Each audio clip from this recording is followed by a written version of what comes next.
Test. Test.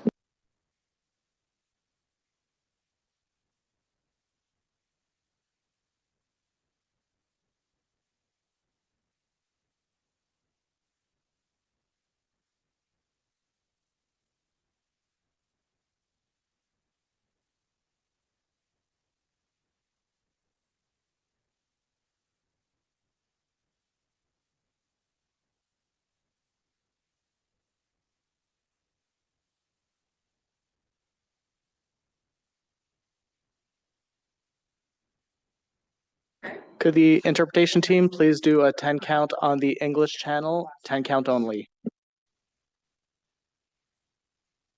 10, 9, 8, 7, 6, 5, 4, 3, 2, 1.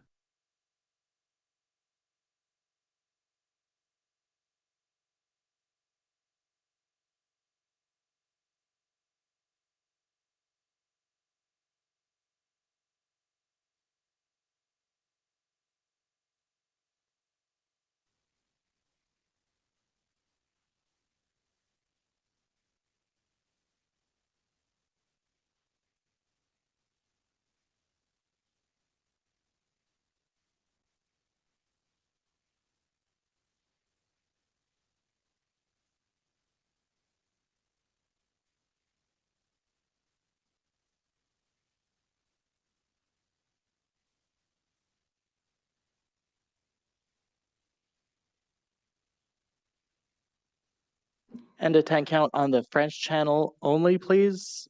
Just a 10 count.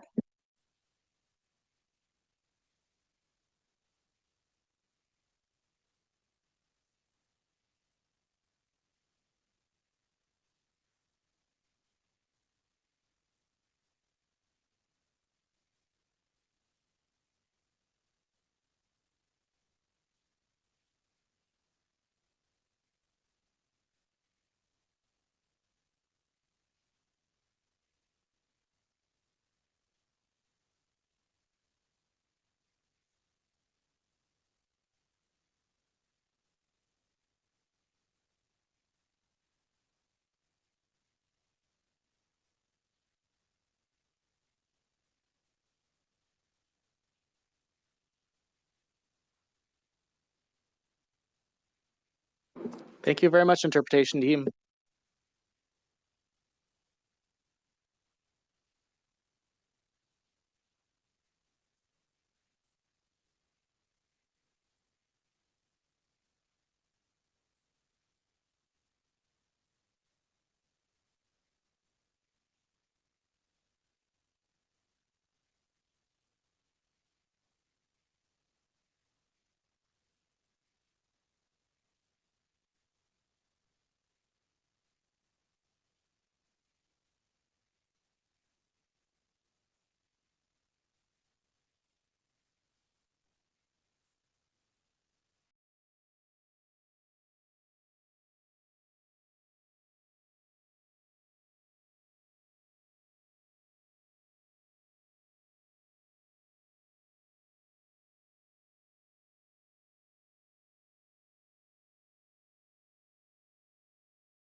Bonjour, bienvenue.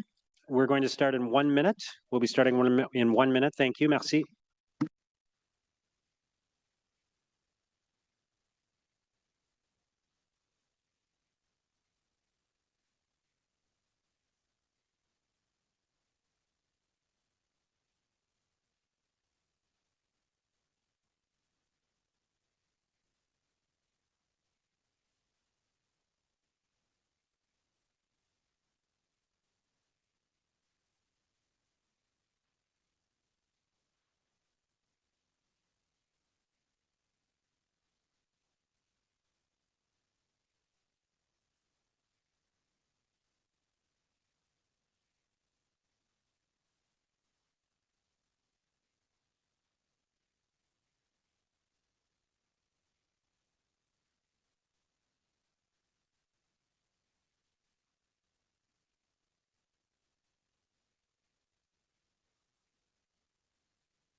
Good morning, everyone. En ce début de réunion, je souhaite au nom du Conseil So municipal on behalf of the City Council of Ottawa, I would like to mention that Ottawa is built on unceded Anishinaabe Algonquin territory. The people of the Anishinaabe Algonquin Nation have lived on this territory for millennia. Their culture and presence have nurtured and continue to nurture this land. The City of Ottawa honors the peoples and land of the Anishinaabe Algonquin Nation The City of Ottawa honors all First Nation, Inuit, and Métis peoples and their valuable past and present contributions to this land. I'll now ask the committee coordinator to do a roll call, please. Councillor Lulaf. Good morning. Councillor Dudas. Present. Councillor Curry. Here. Councillor Gower. Here. Councillor Tierney. Present. Councillor King. Here. Councillor Leeper. Here. Councillor Brockington. Here. Councillor Menard. Here. Councillor Brown. Here. Vice Chair Kitts. Here. Mayor Sutcliffe. Here. You have quorum, Mr. Mayor. Thank you. Are there any declarations of interest? Confirmation of minutes from the meetings on the meeting on May 6th, including the confidential minutes. Is that carried? So items 4.1, 4.2, 5.1, 5.2, 5.3 are all have presentations and or delegations, so we'll hold those. From the Office of the City Clerk, 6.1, rapport mi-mandat 2023-2026 Which is the consultatif sur les services en français. Is that carried? French Language Service Advisory Committee 2023-2026 midterm report. Delegation for that. Item 6.3, the status update on Finance and Corporate Services Committee inquiries and motions for the period ending May 23rd. Is that received? Item 7.1 from Strategic Initiatives, declare surplus and transfer 650 Earl Armstrong Road to Build Ottawa for future disposal. Is that carried? And there is, I just thought we'd deal with this early because I know there are some differing thoughts on this, but item 9.1, the information previously distributed, the fossil fuel advertisement review. And I know, Councillor Menard, you wanted to lift it. I know there are some people who feel this would be better dealt with in environment. So, Councillor Menard, if you want to go ahead. Sure, I'll just speak to it briefly, Mayor. Just I can appreciate it's an environment issue, but it originally came here. That's why the IPD has been come back to this committee, and that's where the chair originally wanted it was at this committee from some time ago. There are 7 delegations registered today to speak, and they're present or online, as I understand it, ready to speak. So ideally, we could deal with it today. I know it might be a little bit longer, but actually, I have a short direction on it, and that's it. So we can get through 7 delegations in a short direction. I think overall, there's a lot of good news there. So I'm just hoping we can deal with it today. Thanks. Okay, so you're moving to lift it. So let's vote on whether to lift it or not, please. Councillor Lulaf. No. Councillor Dudas. No. Councillor Curry. No. Councillor Gower. No. Councillor Tierney. No. Councillor King. Yes. Councillor Leeper. Yes. Councillor Brockington. Yes. Councillor Menard. Yes. Councillor Brown. No. Vice Chair Kitts. No. Mayor Sutcliffe. No. 4 yeas, 8 nays. Okay, thank you. So let's go back to item 4.1 on the Adisoke project update. And we do have a procedural motion to allow this presentation. Vice Chair Kitts. Be it resolved that the Finance and Corporate Services Committee approved that the rules of procedure be waived subject to subsection 83(4)A of the procedure bylaw to receive a staff presentation on the Adisoke project update. Thank you, Vice Chair Kitts. Is that carried?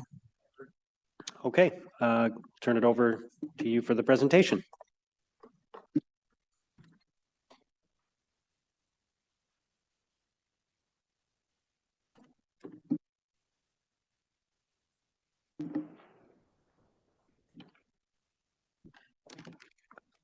Oui, bonjour, good morning.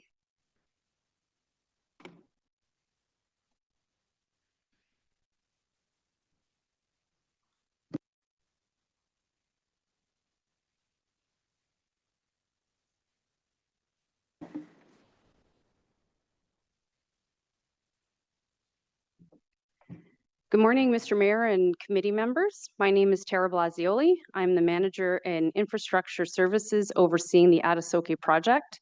And I'm joined today with Karina Duclos, the director of infrastructure services. And I'm pleased to be able to give members of council an update on this important project, to share progress made on the facility, and to provide an overview of schedule and budget. Next slide, please.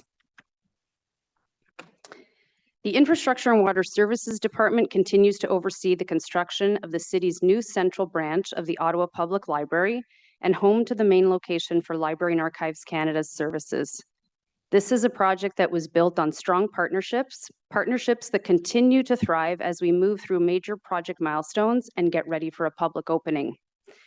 As the work on Adisoke progresses and the building emerges from behind the scaffolding, it's clear this facility is and always will be an easily identifiable landmark that stands out prominently in our city's landscape. The construction site remains very active. The contractor is working on exterior finishing touches such as stonework and wood siding, and will soon begin site landscaping. The photo you see here is an image from the back of Adisoke looking towards Albert Street, where it's quite easy to identify the curves of that roof line, the scallop features, the exterior terrace wrapping around the building, and the civic reception area on the 5th floor, which is sure to be a popular venue for a variety of events. Next slide, please. One of the many considerations when choosing a site for Adisoke was its accessibility to all modes of transportation. Adisoke is in very close proximity to 2 light rail stations, multi-use pathways to improve connectivity through the downtown core, and the recently completed reconstruction of Albert Street makes it easier to get to the building by foot and includes a bus stop immediately outside Adisoke's main entrance. This rendering coincides, is Pimisi entrance, to coincide with the Pimisi LRT station closest to the facility, and will include pieces of Indigenous public art curated especially for the building. From Pimisi Station, you can see unique features of the building. The gray patches that are scattered throughout the stonework are integrated solar panels. These panels have an iridescence to them, and their appearance can change depending on the location of the sun. Some days you may notice they blend into the stone, and at other times they stand out more boldly. Solar panels from the facade, as well as the ones planned for the roof, will help generate about 10% of the power needed for Adisoke. Next slide, please. The design of Adisoke committed to include bird-friendly elements by including patterns, which are typically dots, on the exterior windows. This is aimed to help minimize bird collisions. As part of the Indigenous Public Art Project, a team of host nation artists from Kitik and Zibi, the Brakupe sisters, were commissioned to design artwork for the exterior glazing, which include bird-friendly designs reflecting their family stories, traditions, and knowledge sharing. You will notice that throughout the facility, the windows are etched with images of strawberries or heartberries, birch bark canoes, and in the main auditorium, a beautiful scene showing a traditional birch bark basket design. This inclusion of public art has created a meaningful intersection between environmental design and Indigenous engagement, honoring sustainability and cultural importance. Next slide, please. As we move inside Adisoke, these images highlight the evolving progress on lower floors. The atrium is currently filled with scaffolding, which is essential to support the installation of millwork and interior glass. Millwork refers to the custom-made wood elements such as paneling, trim, and moldings, and we have a lot of it at Adisoke, contributing to the aesthetic and quality of the interior spaces. With this work, we want to ensure temperature and humidity control are at ideal levels, and to that end, I'm very pleased to update members of council that Adisoke is now being cooled and will later be heated by the federal government's district energy system. We are connected, the system is turned on, and it is performing well. This connection is a key sustainability feature for the facility and is a huge milestone in our storyline, and it's a tremendous achievement. Next slide, please. The roof itself, both inside and outside is one of the most talked about features of Adisoke. In a previous update to council, I highlighted the complexity of its design and the challenges it posed during construction. Its sweeping curves mean that every connection, whether it's a column, a glass panel, or a structural joint, must be precisely calculated as angles and lengths change from point to point. Every component is custom designed and every installation is uniquely tailored. This is not your traditional construction. Here we see a photo of work progressing on the ceiling, including the installation of wood panels in the clear story spaces, installation of lighting and sprinkler systems, and a glimpse of one of the glass walls. All of this work is intricate, it's detailed, it requires real precision, and very meticulous work that has been going very well on the project. Next slide, please. On the 4th floor of the facility, we have a space called the Heritage Workshop, which is an area that is dedicated to Library and Archives Canada. The team recently published a feature story on this part of Adisoke, highlighting all the programming that will be available for future visitors. This is an image of a structural glass wall. It's a specialized architectural feature that uses glass as an engineering element while keeping a transparent and sleek appearance. Perpendicular to the panels, you will see fins, which are also made of glass, and these provide additional support, thereby preserving the desire to have maximum visual openness. So no frames to support those glass panels. In front of the wall, a reminder of the columns intentionally designed to look like trees. These, combined with the natural light, warm wood, and open views, are all acknowledgements to the feedback we received during Indigenous engagement and public consultations, which asked us to bring the feeling of nature inside the facility. Next slide, please. On the right is another view of the structural glass wall, this time from the outside looking into the Heritage Workshop. It also shows the detail of a curved portion of glass wall. Structural walls, in and of themselves, structural glass walls, demand exacting work. Adding curved elements with connections into a sloping roofline adds further complexity. So unlike flat glass, curved panels need to be custom formed, meaning each panel is individually designed, shaped, and tested. It's an ambitious addition to Adisoke, but is another example of great design by the architect and also great execution by the contractor. Next slide, please. The photo on the right is inside the Pimisi entrance, leading visitors to the 1st floor.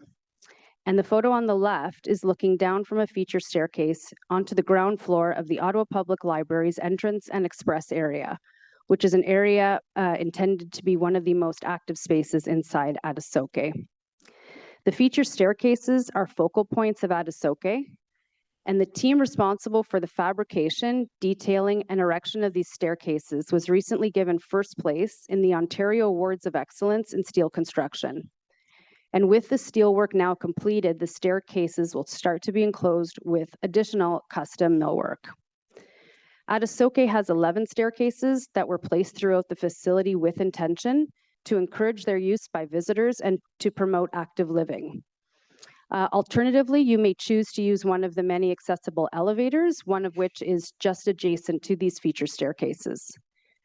Adisoke has an abundance of accessibility features, assisted listening and communication enhancement technologies, emergency systems with visual and audible alarms, universal washrooms on every floor, and tactile marking on directories and signs, to name just a few. Next slide, please. Another recent accomplishment, Adisoke was given the pre-construction accessibility certification from the Rick Hansen Foundation. The foundation rates, measures, and certifies public buildings that are designed to the highest accessibility standards. Last week, our colleagues in the Office of the City Clerk celebrated Accessibility Day and invited Rick Hansen to give a keynote address. The event generously included our announcement, as well as the commitment for this project team to achieve post-construction certification once Adisoke opens. This was a very special day for me and the partners. I was a bit starstruck, I have to say. And I just want to thank you for including us in that event. Next slide, please. So an update on schedule. Since construction began in November of 2021, work on Adisoke has been progressing very well. In over 3 years of construction, the project has achieved many significant milestones. The completion of the foundation, the concrete structure, our wood roof, and connection into the district energy system, and the building is now watertight. Adisoke's design is very complex and construction is also complicated, but we have seen tremendous progress and collaboration between the project team, the project partners, and the contractor. So while the structure itself is now complete and the building is enclosed, the project is now into another complex phase where interior finishes are intricate and detailed. So some of the work that remains to be completed by the contractor includes continued extensive custom millwork throughout the entire interior, and this includes fabrication and installation of custom furniture, so desks, points of service, and built-in surfaces throughout the whole facility where people can read and work. The continued installation of intricate glass walls, the completion of mechanical work to ensure correct humidity control, specialized lighting installations to support much of the programming the partners are envisioning for this building. There are art installations to coordinate and completion of soft landscaping on the roof, which will take time just given the curves and the slopes. Quality is of utmost importance, and we want to make sure all of the complex elements that form part of this project are to the standard that we expect, that they are done right, and this work cannot be rushed. So to that end, the contractor has signaled a pressure on the construction schedule. Construction schedules on projects of this complexity are inherently fluid. So earlier in the project, we did see some minor pressures, but they were recovered with the contractors submitting recovery strategies and mitigation plans that were successful. So the flexibility to resequence and overlap tasks existed. At this stage of the project, given the complexity of these finishes and the amount of custom work that needs to be completed, the flexibility could be more limited. So I want to be clear to members of council that this signal from the contractor does not mean the city has accepted or validated the pressure. There's due diligence that needs to happen, discussions with the project partners, and continued oversight on the schedule. Since the outset, schedule has always been very closely monitored with support of independent third-party experts, and we keep schedule as a standing item on our risk registry, and this allows pressures to be identified early, gives us the capacity to mitigate, to recover time, and to communicate these pressures as we're doing today. Next slide, please. So over and above what is being done on this project, oversight is on schedule is being bolstered to include additional third-party schedule experts who we can bring in with a fresh perspective and fresh eyes to vet the schedule, and who can also assist with strategies to recover time. We're going to have partnering sessions with the contractor, architects, scheduling experts, and clients to work together on potential time recovery, and that work has already begun, and evaluating additional resources. The contractor is willing to work with the project team and the clients to review possibilities for overall schedule recovery. And it's important to consider that once construction is complete, but before Adisoke can open to the public, there's work that needs to happen by others.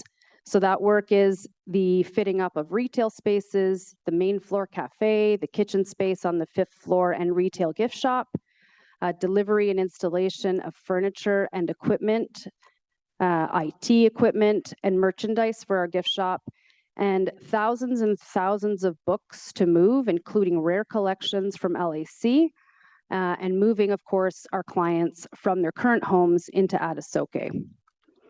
So with this in mind, we continue to embark on focused partnering sessions that look at opportunities to prioritize areas within the building that can be fit up earlier, opportunities for expedited move-in plans, We're going to map out scenarios that could allow for cohabitation and any other opportunities that we can identify through our partnering meetings. The project schedule is important to all parties: the city, Ottawa Public Library, Library and Archives Canada, the contractor, the consultants, and all other stakeholders. So everyone shares a vested interest in delivering this project on time, and we're all working collaboratively towards that goal. We're communicating this potential pressure today to fulfill our commitment to transparency and keeping council informed. We remain fully committed to identifying and evaluating all possible strategies to minimize risk and avoid delays. Next slide. This table shows the overall project budget as of the end of April, and it breaks out the financial contributions made by the city and the Ottawa Public Library, as well as those made by the Library and Archives Canada. The line item denoted as actual represents funds that have been spent to date, whereas committed are funds that are already secured for active work. There remains an overall available project budget of just over 27 million. While this number is not yet committed, it has been set aside for planned work, such as the purchase of the furnitures, the fixtures, and the equipment, everything that we need to fit up this 5-story building. There's also money set aside for move-in, staff time, specialty consultants, and there's some contingency as well. The project is currently on budget, and just like schedule, we keep budget in our sightlines as a standing item on our risk register so we can stay closely connected to it and be able to mitigate if there are any areas giving us concern. Next slide, please. The project continues with communications and engagement efforts. More feature stories on some of our chosen Indigenous artists will begin to be released. The language series also continues since our last update to council with words like reading, archives, connection, and culture. With support from our partners at the Ottawa Public Library and Library and Archives Canada, we continue to also release feature stories on various areas throughout the facility to showcase what is coming and what is possible and to generate excitement. Next slide, please. Our next steps, we will continue our work to analyze the schedule and complete workshops to come together to map out an overall project schedule. Construction will progress in the facility with all those finishing details that we've been showing you today. The team will soon embark on procurement of the furniture and equipment packages. And we will continue and are committed to update members of council. So our next report to this committee is planned for the fall. However, if there are concerns that arise through our analysis of the schedule, we will ensure council is informed before then.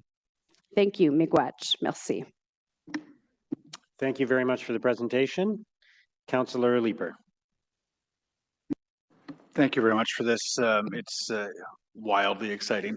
I'll be about a 20-minute walk away from here, and I assume I'm going to be here often. It looks really good. But I do need to ask about the pressure that the contractor has identified. Can you give us any more details? What is that pressure? What's contributing to the potential for a delay in the opening? And then what is the range of time, worst case, best case scenario in terms of opening? Thank you for the question, Mr. Mayor. It would be a bit premature at this point to really point to a reason. This will be part of our analysis, so we want to really take the time to look at the schedule and look at what the contractor is communicating. So we need some time to dissect all that. And in terms of scenarios, best case, worst case, again, that's going to be part of our partnering sessions to see where we can find those opportunities for cohabitation, overlapping work, and that will be part of the analysis. I'm having some difficulty accepting that staff haven't been given some indication of what the nature of that pressure is. And I'm asking you to pass that on to us here today, please. Thank you for the question. So this will be part of the analysis that the new scheduling experts are coming in to assess, because it's not just one single reason. There will probably be a variety or several reasons this pressure is presenting itself now. the most notable of which is the complexity of the work that's happening inside and the time it's taking to execute those elements with such detail. I know my colleagues will want to pursue this as well, but has the contractor come and said, we have a lot of complexity and we might be late, or have they provided any more information to us than that?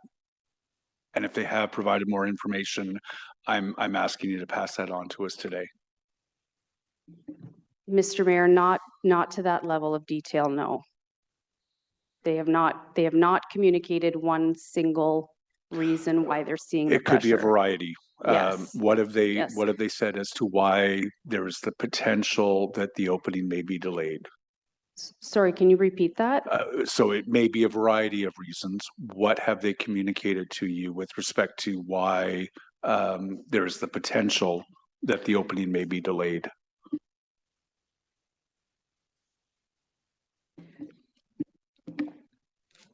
Thank you for the question. Mr. Mayor, the contractor didn't give us specifics. The feedback we're getting from them is that the project is complex, that they are taking longer than what they expected to complete some tasks. They are not giving us an order of magnitude of that delay. That's where we came back all together to try to understand the different reasons, the difficulties they are facing. For 3.5 or 3 and a little bit years, the project has been on schedule. We had some minor delays in the past that we were able to recover. It's getting more complex because of the complexity, and you saw on the pictures. We are not able today to speak to the pinpoints that the contractor is driving. We are asking councillors to give us a little bit more time to do our work. We have all hands on deck, contractors, consultants, city staff, external schedule experts that are getting together to analyze and identify what the issues are and identified also what are the opportunities we have for recovery. We just need a little bit more time. We would have liked to have that information today in the order of being transparent, non-surprises, and giving council a heads up. We are informing this, and we will come with all the information that council will require as soon as we know exactly what we're dealing with. Can that be done before? So as you get precision with which you are comfortable passing that on to council, can you distribute that by memo? We don't necessarily need to receive a full update here at the table. Thank you for that question. Yes, Mr. Mayor, we can definitely look for other means of communication so you don't have to wait until the next formal report. Okay. Okay, I'll leave that go. I think my colleagues probably have questions on that front as well. So thank you very much for the answers. Thank you, Councillor Leeper. Councillor Luloff. Thank you very much, Mr. Mayor. And thanks for the update today. I appreciate the continued commitment to transparency because as I understand it at this point, you've received only signals from the contractor of this time pressure, not a confirmation of delay at this point. Is that correct? Thank you for the question. That is correct, Mr. Mayor. We are receiving comments and notes, but we don't have a full schedule to analyze. So when we know better, we will be able to narrow that down. I really do appreciate that enhanced transparency. I mean, you could have waited until you were finished with your due diligence on third-party verification and the continued collaborative sessions. Coming to us now and letting us know that these signals are coming from the contractor, we really appreciate that. I'm not certain that we've received that level of transparency on other projects, so I do really want to express my extreme appreciation for that level of transparency. So again, thank you for the additional due diligence, the third-party verification, the continued collaborative sessions with the partners. This late in the project, I'm really happy to see that it continues to be on budget. And I understand the complexity of this project and the coordination that's required, and appreciate the leadership, Tara and Karina and the team on the city side, and understanding that technically until the OPL takes this building over, this is a City of Ottawa managed project. Can you confirm that this update will also be provided to the OPL board at its next meeting? Mr. Mayor, yes, I confirm that a memo will be released to board members shortly after FinCor. Okay, really appreciate it. Appreciate the additional transparency and the great work being done on this, and looking forward to the quantification of this news. Thanks. Thank you, Councillor Luloff. Councillor Brockington. Thank you, Mayor, and good morning again. What is the scheduled opening date? Mr. Mayor, the communicated opening is summer of 2026. Okay, great. Thank you. You talked about the extensive pending purchase of equipment and furniture. Do you have a Buy Canadian policy?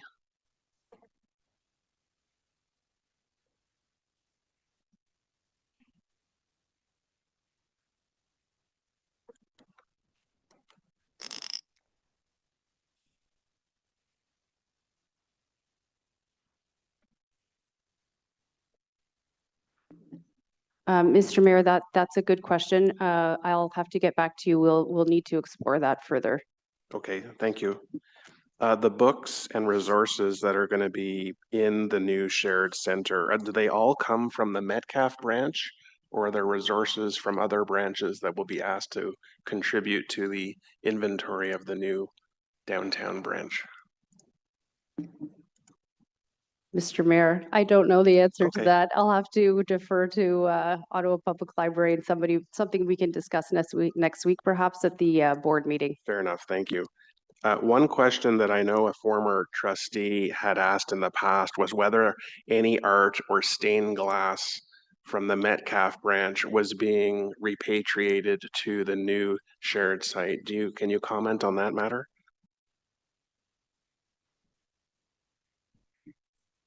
Mr. Mayor, I would maybe ask Mr. Chenier to comment on the relocation of the public art.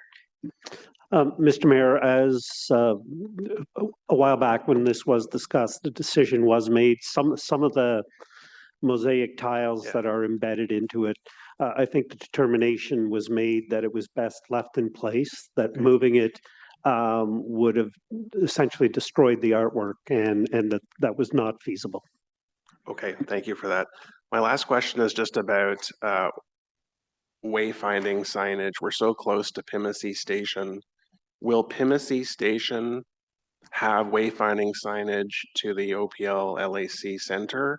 And will our center have wayfinding signage to direct you to Pimisi Station?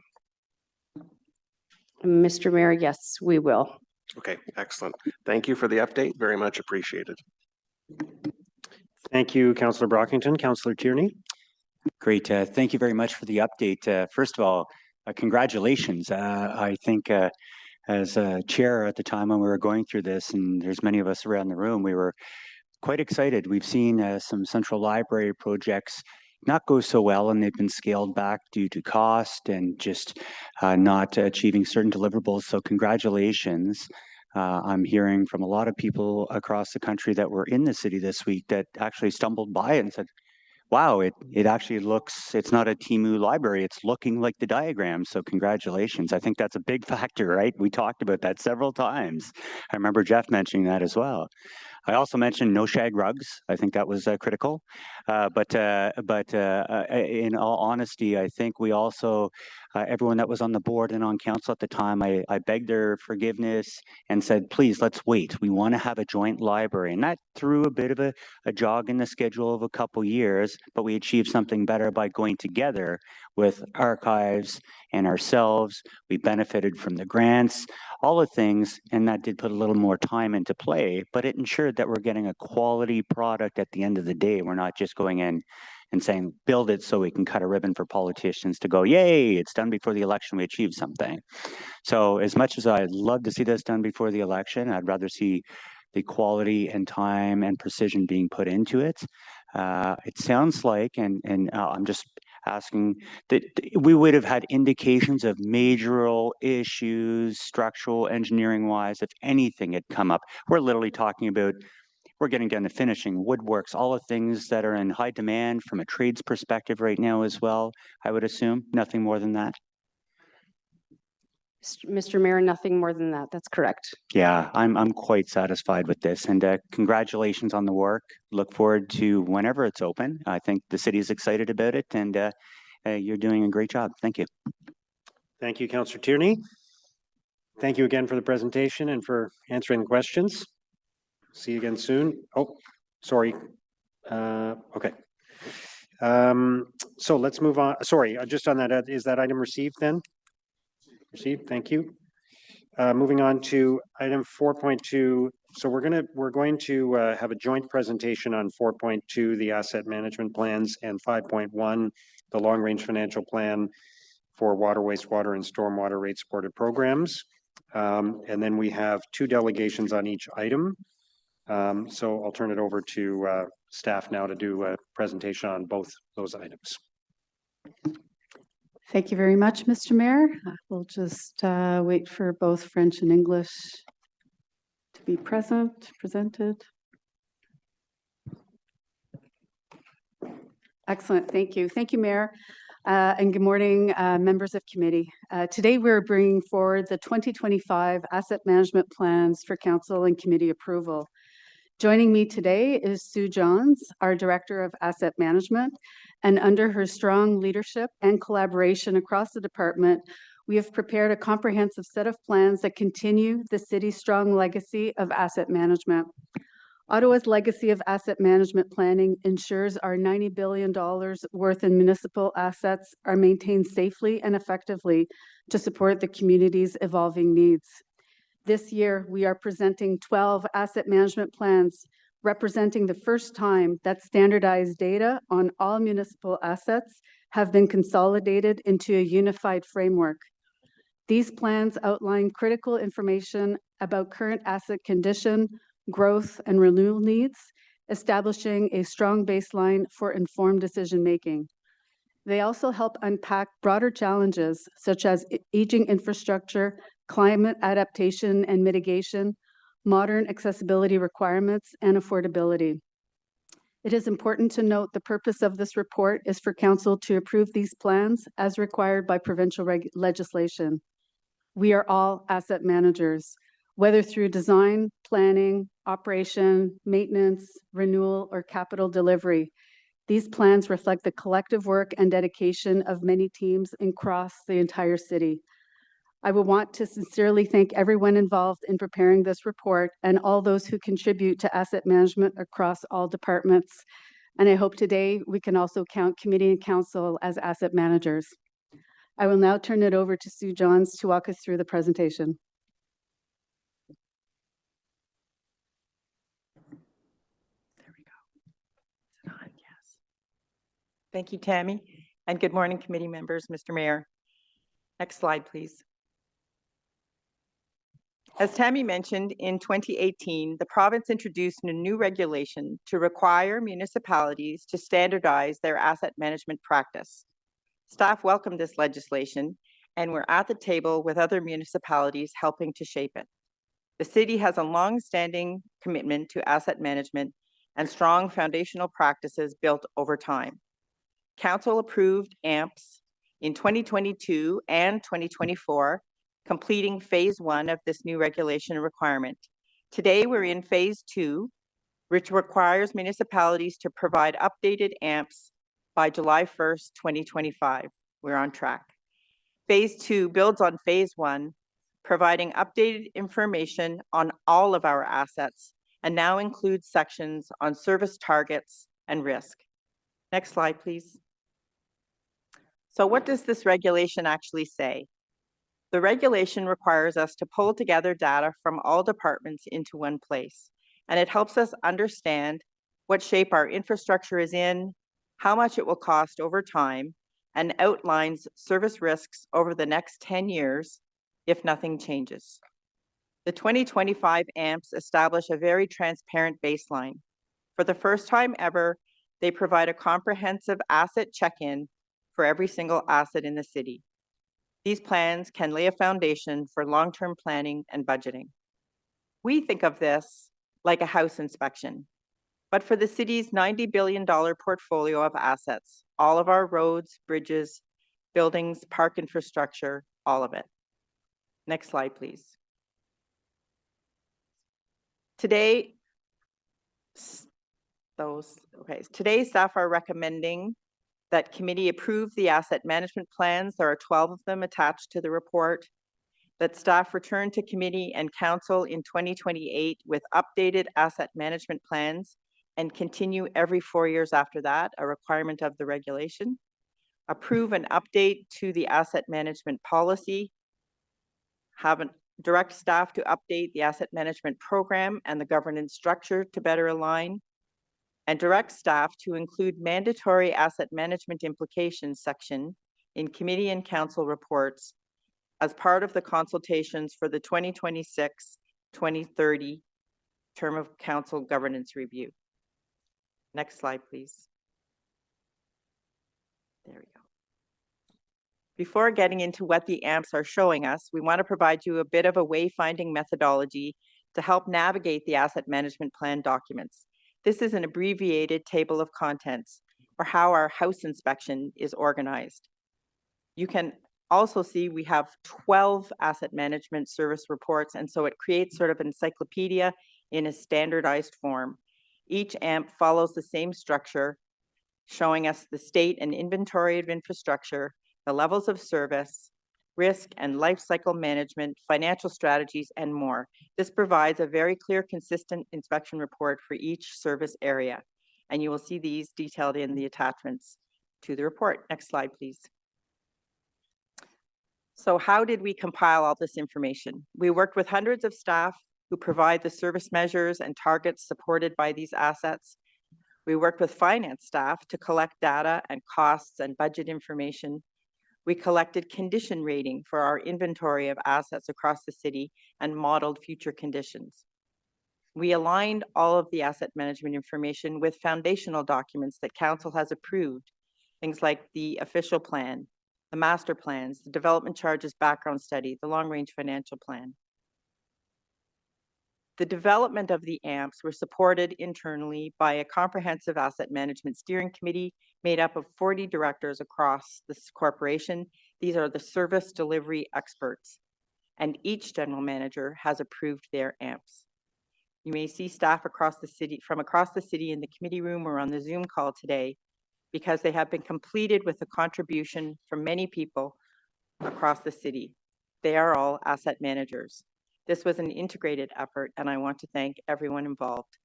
We are confident in our methodology, and the data it produced will be valuable to support future council decisions. The right-hand side of that slide shows the names of the 12 service AMPs. Next slide, please. So what do the AMPs show us? They show us that overall, most of our assets are in good to fair condition. And this reflects council's strong track record of investment in infrastructure rehabilitation and validates the strong prioritization framework and risk assessments that staff recommend to council. Our current asset management planning process, which includes the annual prioritization and budget recommendations, ensures every year that assets are maintained safely. While this is a roll-up condition for all of our assets, certainly there are some assets that are in poor condition. In some cases, it is good practice to use assets like computers or vehicles to extract full value from them until their end of life before replacing them. There is no immediate risk to public service delivery. Assets are reliable and safe, functioning as intended. We encourage you to take a look at this section of the AMPs to see more about the assets we own and what condition they're in. Next slide, please. Before we look ahead, I'll take a minute to highlight the key factors that driving the trends that we see in the asset management plans across our $90 billion portfolio. Sound and strategic planning for the future requires us to acknowledge many factors and try to account for them. A lot of the factors and challenges discussed in the 2025 AMPs are not unique to Ottawa. Council has spoken about these trends, and we have seen them in the media and heard other municipalities in Ontario and Canada discussing similar things. For instance, our infrastructure is aging and needs renewal. Municipalities must address the realities of climate change, where our existing assets and infrastructure are facing challenges they were not designed to withstand, and the cost of renewal and replacement work is escalating. We also have new policies and standards to consider and incorporate. In summary, many of today's asset challenges reflect broader trends across Canadian cities and may affect how our assets support service delivery.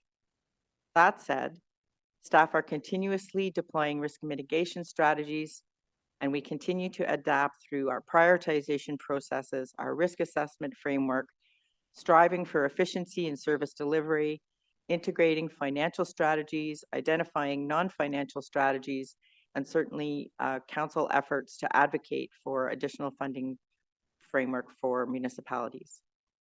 Next slide, please. As required by the regulation, the asset management plans present financial information by comparing the forecast investment and the forecast needs over a 10-year period.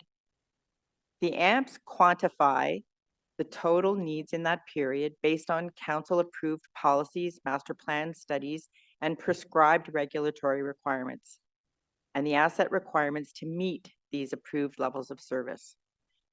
When we compare forecast investment and forecast needs, there is a difference about $10.8 billion over the next 10 years for all 12 service AMPs combined. This is not a completely new number, but certainly a new way to present this information. And the calculations are based on 2024 data. So this $10.8 billion estimate does not apply any affordability lens. It does not include any changes forecast in our assets or any evolution in how we deliver service. It's a snapshot in time, a one-time measurement, not reflecting a bill to be paid or a single decision to be made today.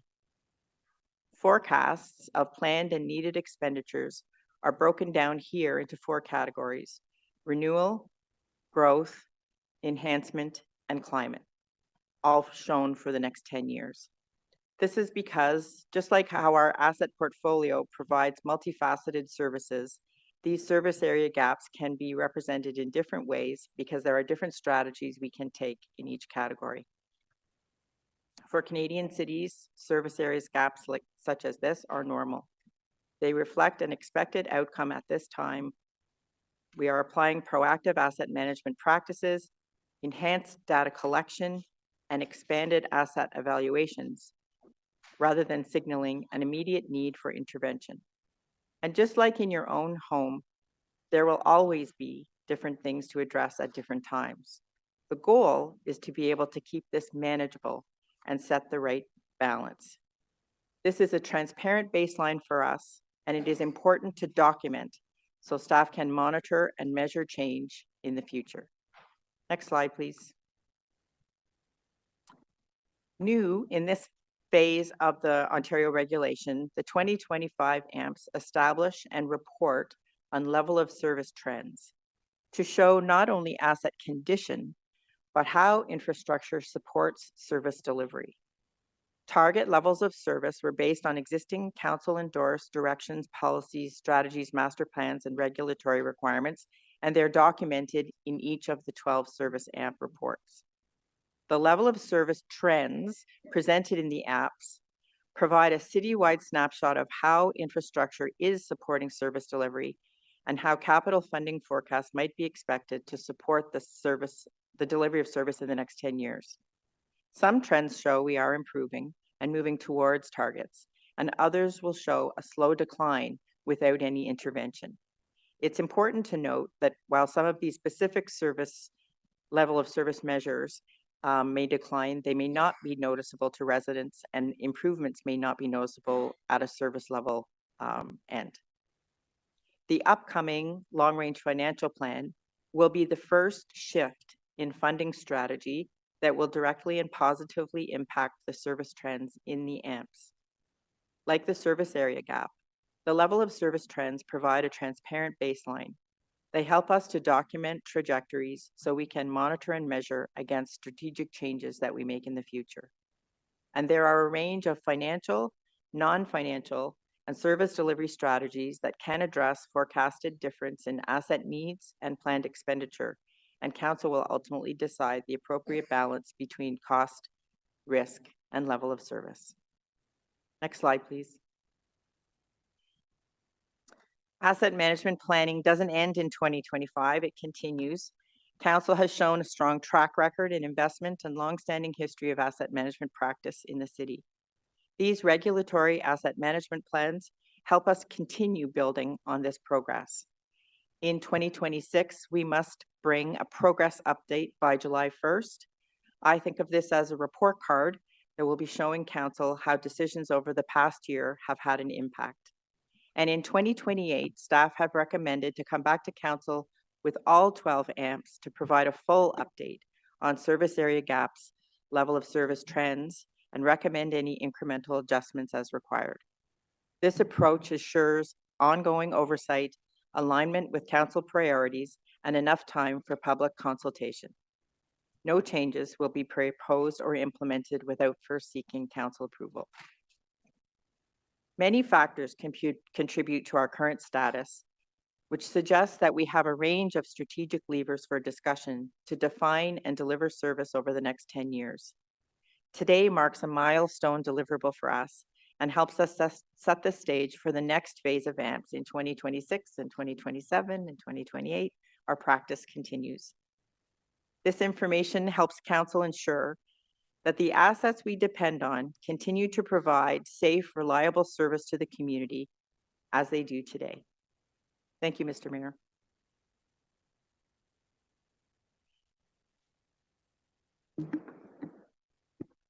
Okay, thank you. Do you want to carry on now with the presentation on the next item? Okay, go ahead. Wait for the slides to come up, or I can start. I'm presenting today the Long Range Financial Plan, or LRFP, for water, wastewater, and stormwater, which is a subset of the asset management plans to recommend a funding strategy for these rate-supported services. I would like to present you the Long Range Financial Plan for water, wastewater, and stormwater rate-supported programs. This is part of the global plan, and this is in order to present a strategic plan for the funding of all of these projects. Categories for tax-supported assets such as buildings and roads will come later in the fall. The last LRFP was received by Council in 2017 prior to the pandemic. Despite the financial pressures we have faced since then, we have stayed true to the 2017 funding plan. At that time, staff had identified a funding gap of $62 million annually in 2017 dollars. Since then, we have increased the annual capital funding from $260 million to $360 million in 2025, including inflationary increases. The rate LRFP is a comprehensive plan that estimates all funding requirements for water, wastewater, and stormwater services, not only for capital, but also operating and maintenance costs for the next 10 years. It is this projection that sets the overall revenue requirements for these services and estimated water bill increases over that period of time. Actual revenue since 2018 has been within 1% of the 2017 plan's projected requirements. Next slide. The LRFP includes all the operating and capital cost requirements, estimates, projections for these three services for the next 10 years in inflated dollars. We have estimated 3% inflation for operating costs and for capital. The asset management plans for water, wastewater, and stormwater services identified a $6.3 billion need in 2024 dollars, and the priority needs are $4 billion in 2024 dollars. In the rate LRFP, priority needs total $4.8 billion in escalated dollars. The funding strategy addresses all the priority needs in the first 10 years of the plan and leverages debt funding in order to advance these projects. These are capital assets that will be in service for up to 100 years in some cases. It makes more sense to pay for these assets over a longer period of time with debt servicing than cash up front, ensuring that the ratepayers that are paying for these assets are those benefiting for many years to come. Next slide. Of the total 4.8 billion capital requirement, 92% or 4.4 billion of that amount is for renewal of assets. Sur le total des 4.8 milliards de dollars de So besoins among en these capital, $4.8 billion needed, $4.4 million is for the renewal of our assets. Rehabilitation or renewal of existing assets to restore their original capacity, quality, capacity, or functionality, ensuring they continue to serve the community effectively. This is sometimes referred to as like-for-like replacement. 234.2 million is required for growth.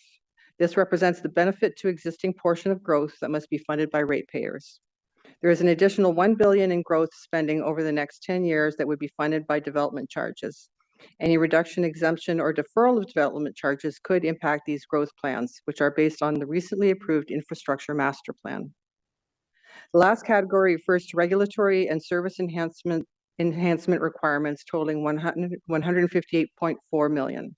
Service enhancement project initiatives include projects that implement the various city master plans or initiatives that enhance services currently being provided to residents, implement new legislative requirements, and respond to changes in demand for service. Next slide. The funding strategy in 2017 was to gradually increase the capital envelope to address the funding gap over 5 years. However, the capital requirements for these services tends to be lumpy, and sticking to a strategy of gradual increases would create a funding gap in some years. The proposed funding strategy for the 2025 LRFP is to fund the level needed each year to meet priority needs. By shifting the proportion of cash and debt funding, increasing debt funding in years where the requirement is higher, while gradually increasing the base budget over time. Our funding strategy proposed for the 2026-2035 means that we will need to address the priority each year and only go with the proportion needed. We might be able to receive some increase progressively towards a year. Debt funding is required in the early years to catch up on priority needs, but then reduces reliance on debt over time. The blue bars show the amount of cash funding required each year, and the gray bars the amount of debt. As you can see on the chart, the gray bars become much smaller over time. Next slide. The average spend required for priority needs is 476 million annually, but we currently have a funding envelope of approximately 307 million. That would require an increase of 169 million in 1 year. We need time to build up to that amount of funding each year. This chart shows us the overall percentage of cash versus debt funding. Cash funding continues to be the main source of funding at 66% cash versus 34% debt funding required over the 10-year period. In order to keep these assets safe and functional, it is prudent to leverage debt funding in the early years to avoid a funding gap and slowly build up the base budget over time. Debt would increase from 76 million currently to about 225 million over the next 5 years. 1 million in cash funding converted to 1 million in debt servicing can buy 20 million in capital investments. This is the most financially sustainable way to renew these assets. These are long-lived assets, and asking today's ratepayer to cash fund an asset that will last in some cases hundreds of years would not make sense. It is better to spread that cost of that asset over its useful life in the form of debt financing and ensuring that future ratepayers that will benefit from that asset are the ones paying for it. My next slide shows the impact of this strategy on the fee increases is reasonable and ensures stability and predictability. Next slide.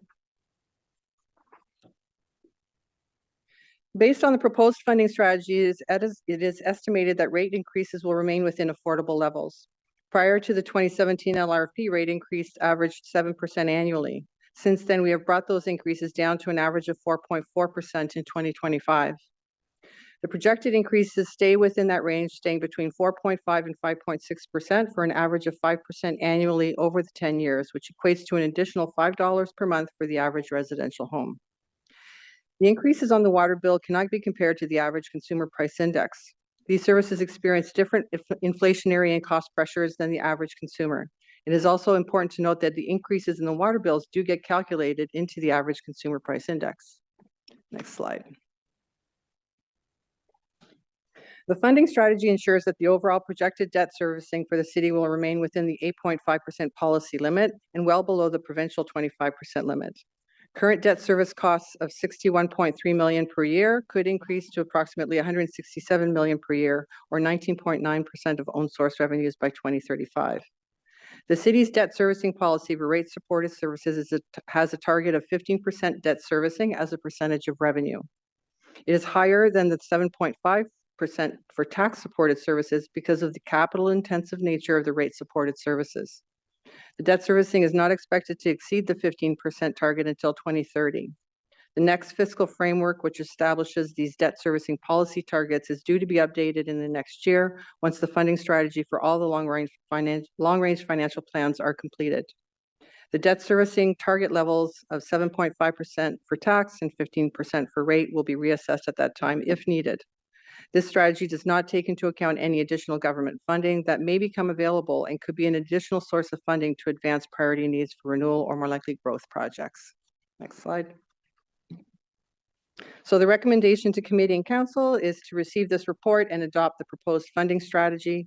The actual funding envelope for both operating and capital and fee increases are approved on an annual basis as part of the budget process. This ends my presentation. Thank you. Merci. Thank you very much. So we have two delegations on the first item and two on the second item. So we'll go to those now, starting with Angela Keller-Herzog from Cafes.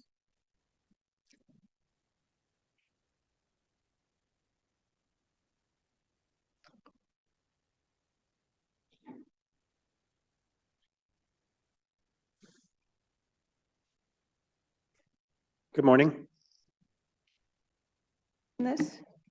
All right, good morning.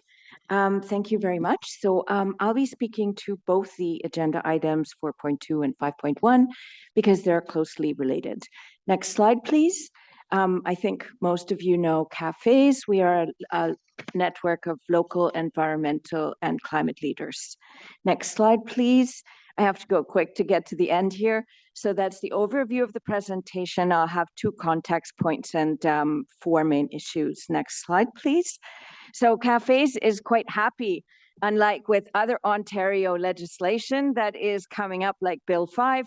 We like this AMP regulation because it does give us more transparency and information across assets, both for councillors and the public. Next slide, please. It also mentions climate, of course, and I'm here with a climate lens. So how to deal with the changing climate. And there we have some very good work by the FAO in terms of costing climate change impacts and looking at the vulnerability of our public infrastructure. And they find that climate hazards are estimated to cause a 16% increase in infrastructure costs. So this is very, very real. Next slide, please. So how to deal with changing climate then? Again, the FAO has very substantive advice, and the bottom line is the stitch in time that saves over time. So a proactive adaptation strategy is shown to save significant resources. Next slide, please. So what does the picture look like in Ottawa then? Let's have a look at the climate lens on the AMP. And here we find that the 25 budget forecast allocated 155 million less for climate adaptation than the year before. So this budget forecast is at odds with best practice from FAO. Next slide, please. And we also read that the costs associated with proactive climate adaptation and resiliency strategies will be incorporated into not this one, but subsequent iterations of the AMPs. So that's like 2028.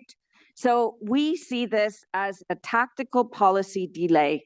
And basically, delay is the new climate denial. The climate crisis is urgent, and not acting on it is at odds with the provincial legislation and is also at odds with Ottawa's climate targets and the climate change master plan. Next slide, please. So this is our second substantive point in terms of looking at what are the vulnerable critical infrastructures in Ottawa. There is a 2022 report in terms of climate change vulnerability and risk assessment, but it's vague. It doesn't give you a list of exactly where are the pain points, where is the critical infrastructure. So we'd like to see more accountability, transparency. We are happy to see that the long-range financial plan does start to pick up some of the vulnerable points. Next slide, please. And then we looked at the forecasts, and we find that when we put the numbers of the last long-range financial water plan with the current one, there's quite a discontinuity. And this can't be explained by inflation. And we see it really as a big, huge budget ask coming from the water asset side. Next slide, please. The AMPs tell us that the water assets are actually in good condition, fair to good. But if we start looking across sectors, we know that transit is in service decline, budget deficit, housing is in crisis, people are dying. Climate capital side, there's no clarity, and we have a climate crisis. So the question then we have is, are we balancing our priorities across the big sectors? What is the mechanism for doing so? And when is that deliberation, which presumably would be at exactly this committee? Next slide, please. So we have 3 recommendations. The capital budgets for climate mitigation and adaptation should be trending up. We should clearly identify our critical vulnerable infrastructure assets. And thirdly, there is a need for some kind of adjustment exercise when all of the financial asks in the long-range financial plans come together to basically come across, like make the right prioritization across the big sectors. Thank you. Thank you very much for the presentation. Councillor Menard. Thank you very much, Mayor. Thanks, Angela, for your presentation and for digging into this as always.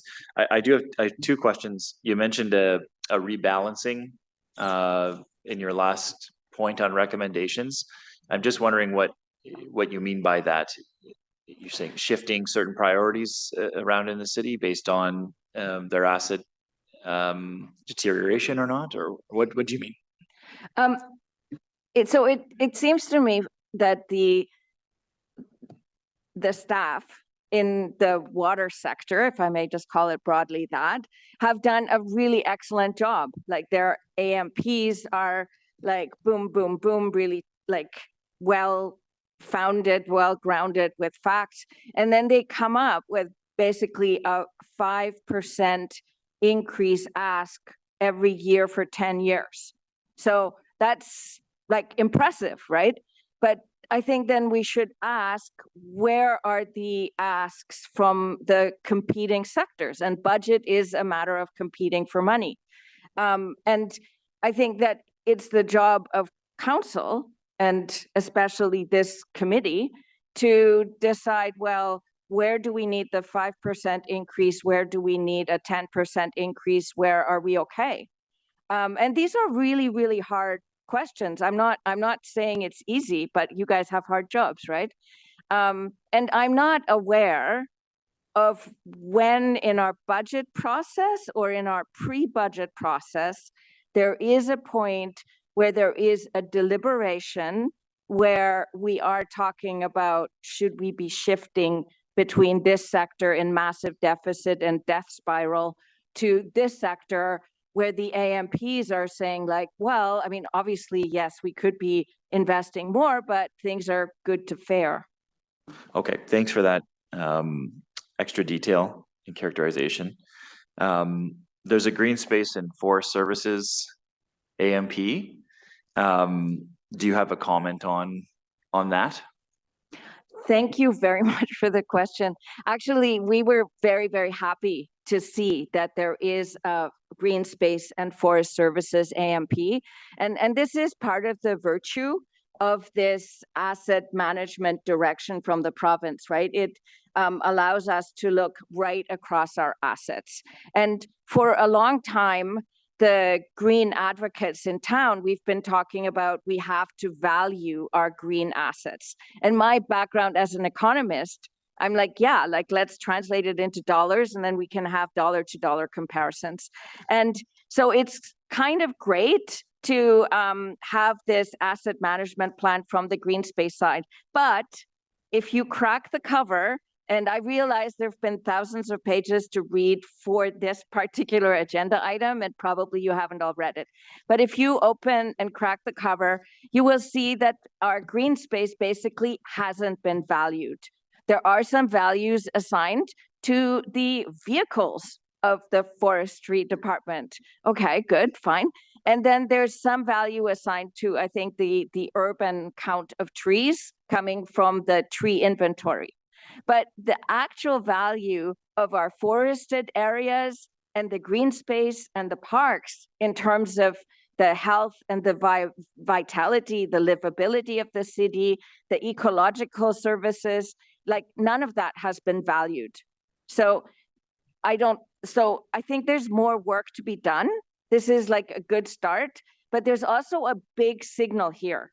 And it basically says in this city, we have capacity and we have point people who do a great job of valuing and like assessing our engineering and great infrastructure. And we do not have the same capacity on the green infrastructure side. We're not even able to value it. So that is, I think, a big clue in terms of how we need to rebalance again. Thank you. Okay, thanks for all your work on this and looking into it. Appreciate it, Mayor. Thank you very much. Next is Carolyn McKenzie, who I believe is online. Yes, thank you. Just before I begin, just a question. There are two items that are being considered here, the capital asset management plans and the long range financial plan. I had prepared or I had registered for the two items individually. And I'm assuming that I will have 5 minutes to speak to each of the two items. I'm not trying to take more time unnecessarily, but no, that's fine. And you can, you're the second speaker here and you're the second speaker on the next one. If you want to do your 5 minutes on each back to back, okay, rather than me go to somebody else in between, that's fine. Okay, great. Well, why don't I'll do the 5 minutes for the capital asset management plans first. Sure. Then. Okay, Thank you very much. So I'd like to acknowledge the tremendous amount of work that's gone into these asset management plans. But I do have a couple of concerns. The first being that is the city doing enough to inform? Is it setting the right tone and sense of urgency with both council, this committee, and the public about the enormous infrastructure deficit we're facing? Second, is the city complying with provincial legislation and its own policies when it refuses to provide data that would support greater understanding of this issue? Councillor Leeper, you recently wrote, I expect there will be significant discussion as we're presented with the state of our infrastructure. By and large, it's in fair to good shape, but the devil is in the details, which councillors will be working to unearth. Fair to good shape. Yes, because that is, of course, what the report's executive summary says. But is that really the message that this report should be sending?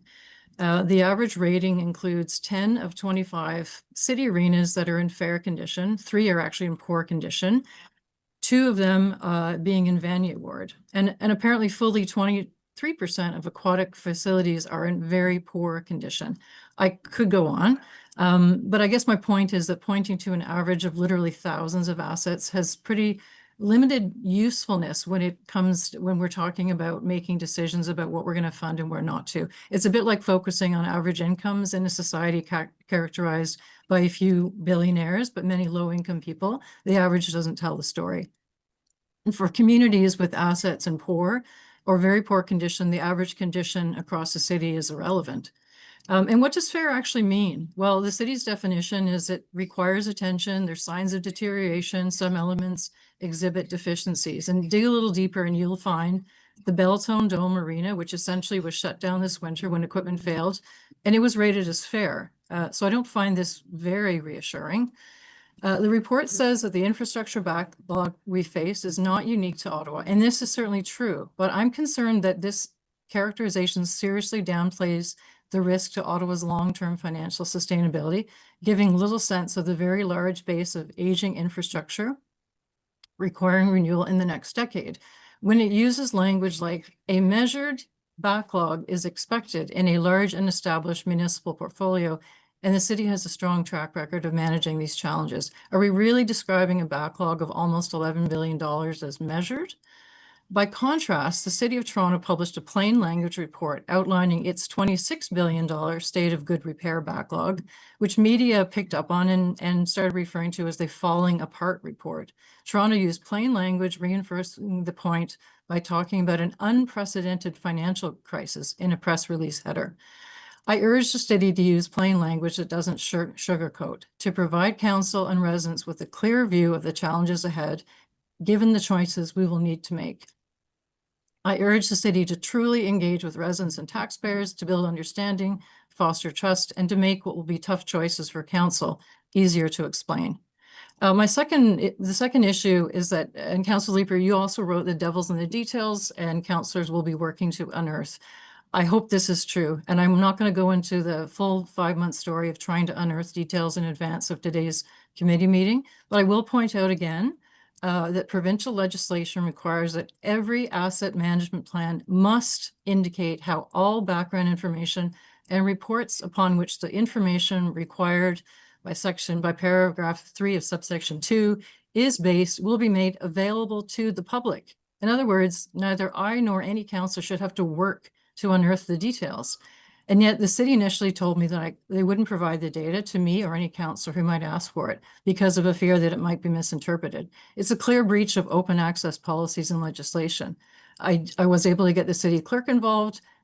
Staff are now working on it, and I really appreciate recent efforts by Susan Johns, but I'm still waiting for data. So I'm asking the city to comply with provincial legislation and make this data available to residents like me and councillors immediately. And because this is not the first time the city has refused a data request because of concern about how it's interpreted, I'm asking the city to honor its commitment to openness and transparency by confirming policy with staff, specifically that their discomfort for how this and any other data or information will be interpreted by councillors or me is not a legitimate reason for refusing to disclose it. That's it. Thank you very much. Okay, thank you. So do you want to take questions on your first delegation or do your second delegation and then it's up to you? I think it makes sense. Then I can remember what I said. Sure, fair enough. Councillor Menard. Actually, Mayor, I'll ask questions on the second. Okay, delegation. sure. There's another to come. Yep, Councillor Devine. I'll wait for that. Thank you, Chair. Thank you, Carolyn, for your presentation. I just wanted to follow up a little bit on what you were talking about, the data that was not made publicly available either to delegates. Councillor Devine, we're having trouble hearing you. Your voice is very muffled. I don't know if there's a way to fix that. I'll come back to the later side. Okay. Okay. Nobody else has their hand up, so if you'd like to go ahead with your second presentation, and then we can get to questions after that. Okay, so looking at the long-range financial plan, so thanks again for this opportunity to speak on this item. This report proposes funding critical infrastructure with $3 billion coming from annual rate increases and $1.7 billion roughly through new debt on an existing base of $3 billion in debt. That's a lot of debt, but it's also represents significant rate hikes. Staff propose a 5% annual rate increase, about $5 per month, and indicate minimal impact on taxpayers. It also points to a strategy of smoothing out the impact on taxpayers with annual increases. But that's $5 a month is actually $60 a year, or roughly equal to a 1% annual property tax increase, correct? So are we being honest about what this really represents? Council wasn't prepared to support transit passes for youth. That would have been a tiny fraction of that. This proposal also makes me wonder why so many councillors have been so committed to keeping property tax hikes to 2% in the last two budget years or more, when the need for additional funding has obviously been so great. The backlog represented by staff today did not come out of the blue, and yet the chickens do indeed seem to be coming home to roost. And there's nothing smooth about the increases being proposed. The city also says that based on current projections, the city's overall debt service remains within affordable levels, and the overall impact to the city's 8.5% target will be confirmed once the tax and transit LRFPs are finalized. Current estimates show that we would continue to stay well below the 8.5% combined tax and rate debt servicing ratio. But what is included in these overall estimates? Tax and transit long-term financial plans and their proposed funding strategies, which are yet to come to this committee, are they included? And what about the at least $17 million in annual debt service the city will take on for Lansdowne 2.0? The city will be mostly paying for this debt in the first 10 to 20 years, if not for many years after that. If the city has already analyzed the impact of funding proposals for all 3 long-range financial plans and Lansdowne, why wouldn't it make sense for councillors to have the complete picture before approving this funding proposal? And if the analysis hasn't been completed, what does this statement even mean, knowing that there are other very large shoes still to drop? I'm concerned that looking at financing requirements in isolation is not leading to good decision-making by this council. And if we are using up all of our debt capacity now, what does that mean for other urgent requirements that might require debt financing in future? The second one is just about how the city continues to refer to things as being affordable, when what I think they're really talking about here is simply if we will still be within debt service targets. It's not the same thing in any normal sense of the meaning of affordable. In fact, I would say it may be lulling all of us, councillors and residents alike, into thinking all is fine when it doesn't seem to be, given the scale of the backlog. For example, the report states that the affordability of exceeding the 15% while remaining within the overall 8.5% target for tax and rate combined was also explored. Well, the way I think most people think about something being affordable is to consider what else they need to pay for, and if they're willing to do without, if they can't pay for both. Now, debt service costs are expected to climb by $100 million to pay for all the proposed debt. In a very practical way, money to pay down this debt means having to forego other priorities. I also don't see any acknowledgement or discussion of that. I'm not sure how council can approve this without a clear view of the trade-offs being made through all funding scenarios for these long-range financial plans, which when combined, as they will be, will have a significant impact on the city's budget, long-term fiscal sustainability, and real affordability for residents. So I'd urge this committee to defer approval of the funding strategy today until and unless you have had an opportunity to consider it alongside other long-range financial plans and funding strategies, as well as any large requirements currently under consideration requiring debt finance, including Lansdowne 2.0. I also urge council to have the courage to show real leadership by engaging with residents about the reality of the financial situation we find ourselves in. Now more than ever, it's clear that we will have to make choices. It seems we're well past the point where we should be pretending otherwise. Thank you very much. Thank you. Councillor Leeper. Thank you very much, Chair and Carolyn. Thank you for a great presentation. The page 3 of the LRFP report, I think, is the one that you're focused on here, and it speaks to the next fiscal framework to be updated next year. In that report, it says the debt servicing target levels of 7.5% for tax and 15% for rate will be reassessed at that time if needed, taking into consideration the overall target. Is it your sense that what they're pointing to here is the probability that we are going to have to reconsider our self-imposed debt servicing caps? Well, I guess what I would say is that I don't think it's based on what I'm seeing in this report. I don't think it's a probability or a possibility. I think staff are saying if this is approved, we are going to blow through those current targets. Yep. And I think in the report, it talked about the principles that were guiding the development of this report and the recommendations, which is great. But the very first one spoke about one of the principles being those debt service levels, but it very quickly moved into, so the principle being that we'll follow it.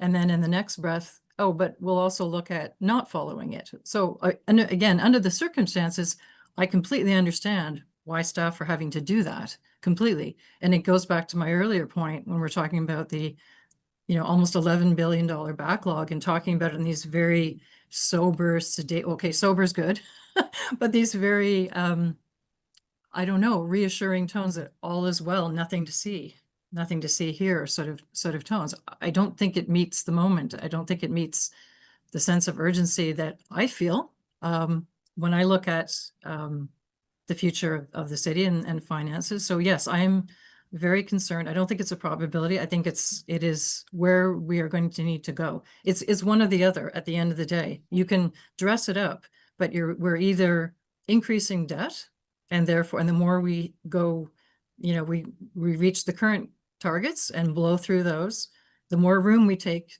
At some point, we cannot take on any more debt. And the more Well, I debt, think what Cyril will Yeah. tell me when I ask him the same question a little bit later on is that there is the potential for additional revenues from senior levels of government, and so it's not necessarily. But I tend to agree with you 100%, and I appreciate you raising the point in your presentation. You have asked that we defer today's decision until we understand whether or not the totality of by how much we may have to go self-impose new higher caps on ourselves. But I guess the question is there any spending that you would see in this long-range financial plan that you would consider to be discretionary and not move ahead with? I'm absolutely not an expert in this, what I see as critical infrastructure. I'm not putting myself, so I have no view on what can be deferred, delayed, what have you. I'm assuming drinking water, we all need clean drinking water. That's pretty critical. I don't think we have, if I understand what staff are telling us, there's not a lot of wiggle room. We have to fund this. We absolutely have to fund this. The question is, how are we going to fund it? And we can max out our debt room, even blow through a higher debt room that we create for ourselves by increasing those targets. But what does that look like? I mean, even the numbers that you were presented with today, I think the highest number can, just under shy of 20%.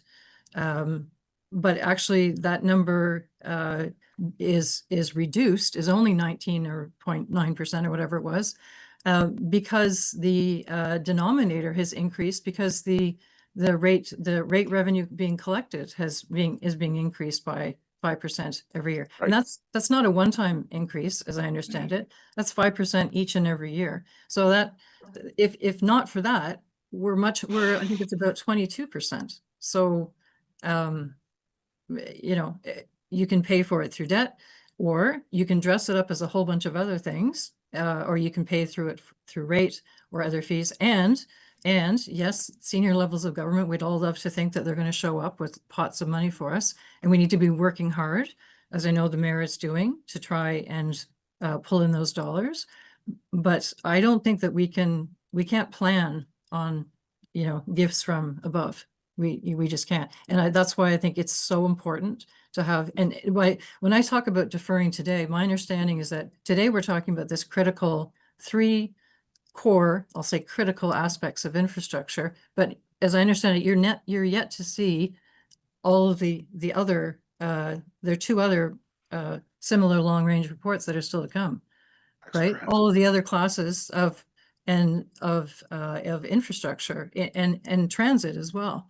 And if we're saying that 4.8 billion is the backlog that we're looking at today with these three, well, we've got a total of another 4 billion, I think it is, something in that range for all the other asset classes, and transit, I think, is part of that. But it's a almost equal chunk. Is it as critical?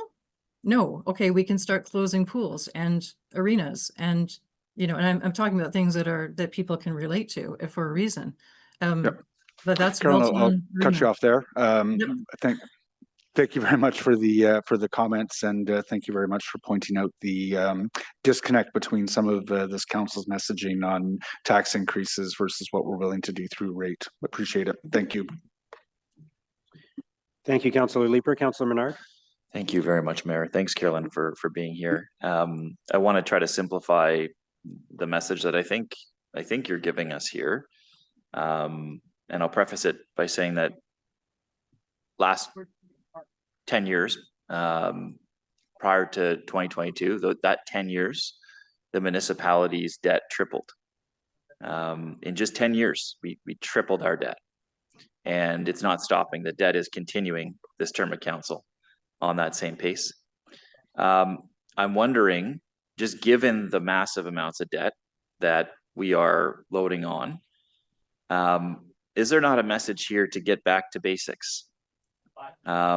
Is the message not that we're going to go off a cliff when it comes to services that people rely on here, unless we start to rein in the type of decision-making that's been made around this table, which is to widen more roads, to expand the urban boundary, to invest in P3 projects that are not necessary, are nice to haves, instead of focusing on the basics in this municipality, and to park those types of politics which are costing residents huge amounts of money at the door. Is that not a simple message that residents need to hear right now, given the cliff that the municipality is facing, and the good job that our staff have done in producing transparent numbers in this AMP? Yeah, and again, I think the numbers and the work in the AMP is so fundamental to this understanding. I've been trying, again, I'll say for 5 months to get a better understanding at a more granular level of what this really means, what this potentially means for residents across the city. But yes, I think I'm concerned that when our message is so obscured, I'll say that that has facilitated, I would say, for a number of years now, the idea that we can have minimal tax increases and still afford to keep the city running. And I think that this report tells us that it's just not true. And so while staff talked about a financing strategy, trying to do things that will kind of smooth the pain, they didn't use those words, but I'll use them, that we've been going along very comfortably with low tax increases while this backlog has, and look at the charts we've been provided in some of the AMPs, like the backlog has just been growing and it's set to continue to grow. And I don't think residents have a clue as to what this could look like in terms of the rate hike that's being proposed. And these are three, really important aspects of infrastructure, but it's not the whole picture. We haven't seen the other two pieces. So yes, why are we need to know, and I think council and this committee and council needs to have that full picture and understand how those pieces are going to come together. And we can't shy away. I don't think we can shy away from the not so comfortable news that the chickens are coming home to roost. And I know what I would do in my family if that was the case. We're not buying that new car. We're not going on holiday. We're gonna camping in the Gatineaus instead. Stay close to home. Like, to use a very obvious kind of analogy. Those are the things you do. You don't continue to. You look at what is absolutely necessary to do first. You pay for those first, and then you say, what else can we afford? And every time, and again, I'm not going to go on a big Lansdowne discussion today, but I remember specifically the question being asked, can we afford it? And the question, that's a reasonable question to ask, but the answer from staff was all couched in our debt capacity. And this is before, today. So that answer to me is not a useful answer. It's not a useful answer talking about debt capacity. It's what do we sacrifice when we pay for things that are not absolutely critical? What are we sacrificing in the process? Carolyn, thanks very much for your comments and being here. Thanks, Mayor. Thank you. Councillor Devine. Thank you, Chair. Can you hear me better now? Yeah. Okay, yes, thank go you. ahead. Thank you very much, Chair. Carolyn, thank you for your presentation, your eye-opening presentation. And I do appreciate the language you learn about the chickens coming home to roost. I think a lot of councillors have been had a fearful, watchful eye about the impacts of all of these LRFPs. And I do appreciate the recommendation you bring that this LRFP, this asset management plan, the approval of it, be deferred until we get, a global understanding of all of the other upcoming LRFPs. I had a meeting with our chief financial officer last week to get a sense of what is the timeline for getting all of these LRFPs. And we keep on talking about looking at our fiscal plans through a household budget lens. And in that same vein, it's like having a conversation about planning your next an exotic vacation, but not paying attention to the mortgage renewal. So I can appreciate that desire to look at things more globally. And I absolutely do. I share your concern about just how much we are financing through debt. I do worry about it. I know that I heard our staff say earlier that when they were looking at this plan and financing through debt, and because these assets will last 100 years, that because the future ratepayers will benefit from it, then let's make sure that they pay for it. And I can appreciate that to a degree, but at the same time, you talk about your concern about lower taxes. I think for the last generation have been benefiting from not having to pay for the maintenance of that debt. I'm going to be talking to staff later on about this, but even on our City of Ottawa website, we published the fact that Ottawa, the average, I'm not making this up, this is on the website, the average property taxpayer in Ottawa pays the lowest taxes, the second lowest taxes of all of the major cities in Ontario. And I think it's been like that for a long time. The question I have for you, and this was the question to your earlier item, you talked about information that was not made publicly available, and I'm not up to speed fully on what you're talking about there. But one concern I just wanted to identify, because you made a good point that when the city talks about its assets and they classify those assets as fair to good, they're looking at that, or at least they're making that classification from a citywide lens. And you even made the point that, let's say the Belltown Dome was classified as fair, when other people might say, how is that classified as fair? But I appreciate the comment. If we are looking at all of our assets, whether it be recreation or whatever, and giving them a citywide classification, that doesn't necessarily take into account that you might have recreational assets in growth-related areas where those are brand spanking new, and that factors into the average compared to something in an older part of the city where it's crumbling. And so that average might be misleading.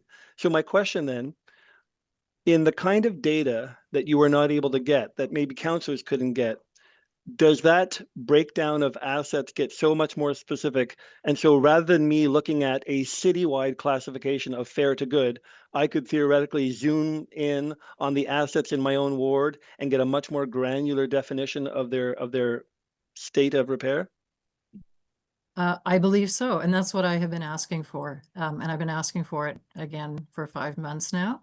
And I think it was at Finance Committee in March when the city clerk came to give an annual report related, and one of the annual report speaks to freedom of information request. And over the last 3 years, those requests, I believe, have gone up by 25% each of the last 3 years. Not a surprise to me in this case, given my I did end up filing an access to information request when the data was refused. And the refusal for the data, again, the reason I was told it was being refused, and not just for me, I asked a specific question. What if I'm a counselor and I'm asking for this information so I can better understand the implications? The answer was still no. Now, let me clarify. It wasn't just a no, and we'll have nothing further to say. It was if a request came in from a counselor, we would sit down, we would give a presentation, we would walk them through. Okay, but that's all good and useful, but the fact remains, this information is by law, by the city's own policy, to be open and transparent. There is no basis for refusing a data request because staff are uncomfortable or concerned about how I or anyone else will interpret that information. That's not a thing, and yet it is. And it's not the first time that I have been refused data, and I've been told the same thing. Well, we're not comfortable with, you know, how you may use that data, and which I find shocking, and why I wasn't able to delegate in March because of some technical difficulties. But it's part of this this item, I feel, as well. But to answer your specific question, is that data available? Yes, it absolutely is. And when I say that, and I do really appreciate, I've had great discussions with Susan Johns, and I really appreciate her involvement in trying to pull that information out. She has, I believe, I don't think I'm putting words into her mouth, acknowledged that provincial regulation to provide this information, to make it available, has not been met. And I think I think it's fair to say that I brought this to her attention. It's part of the provincial regulations. It's not being met. It was just sort of, you know, okay, nothing to see here. So that's not being met. And yet if that information is provided, and my comment was that, look, the summary reports just give you the averages. In order to provide council and committees with these summary reports, the work has to have been done to pull the data out in order to summarize it. That granular data exists. I am 100% confident it exists as working papers of that data, and the data has been pulled. Now, I have received it for 25 arenas. I can send you the spreadsheet that was sent to me. And that's where I get the data saying 3 of 25 arenas in this city. Now, it's not all the arenas, it's the 25 which are city-owned, not P3, nothing else. 3 of 25 are in poor condition. 2 of those are in Councillor Plante's ward. That's a terrible, and for that ward in particular, that's a terrible situation. That's a terrible situation. So there's that. Belltown Arena, surprise. Oh, it's in fair condition. Really? Bernard Grand-Maitre, again, one of the ones in Councillor Plante's ward. It's listed as poor. It's actually closed. It's not even arena providing services to residents in that neighborhood. So yes, you can get that, and that is the information in another. I haven't asked for that information for every single asset we have. I'm trying to be selective and purposeful, but that data exists. It absolutely exists, and there's no good reason why it can't be why it's not being provided, in my view. So thank you on that, Carolyn. I do appreciate the fact that I will ask staff. I appreciate the fact that Sue Johns was confirming that the provincial requirement is not being met, and I very much do agree with you.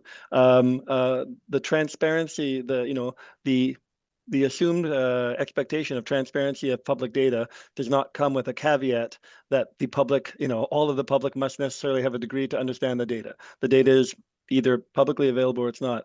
And thank you for highlighting the issues about certainly in some parts of the ward, what one might see as fair condition might be seen otherwise by another in another ward. And I appreciate that insight, and I'll talk to staff about it more later. Thank you, Chair.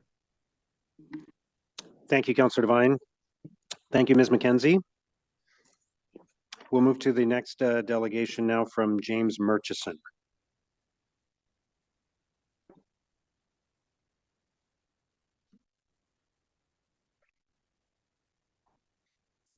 Good morning.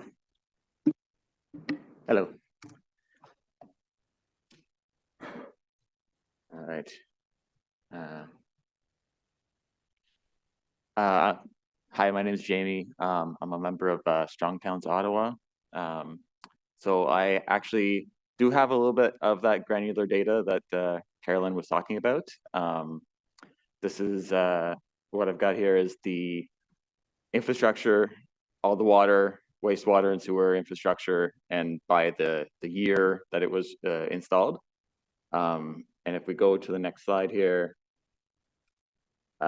this is just the pre-war city. This is where the vast majority of all the renewal projects have been occurring.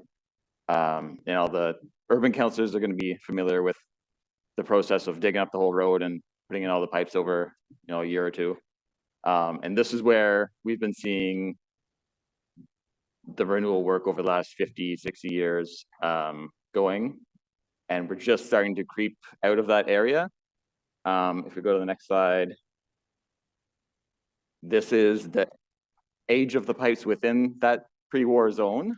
And you can see that, around 85% of it has been renewed. It is newer than that pre-war period, but there's still a lot of infrastructure remaining from even the 1870s. I think the water main on Slater Street is from 1875. So there's some old stuff still kicking around in the city. If we go to the next slide, this is just that selection there and showing how much of that older, 75-plus-year-old pipe is up to 150 years old pipe is still remaining. And if we go to the next slide, I've just taken that earlier slide and squashed it down to make room for, if we go to the next slide, this is how much the citywide infrastructure, these are the ages of the entire city. So we have a lot of infrastructure in that post-war period. And it's coming up fairly quickly for renewal. We're about to hit that post-war suburban sprawl infrastructure. We've just built a lot. If we go to the next slide, this is that area of pipe that's remaining, that's still 75 to 150 years old, that we laid down over like a 75-year period. And the next slide is this next 20 years of infrastructure. That's your 1950s and 1960s, all the pipe that we laid down after World War II when we started that suburban sprawl. So all of that is like the current 10-year long-range plan doesn't really touch on this infrastructure. This is what's coming.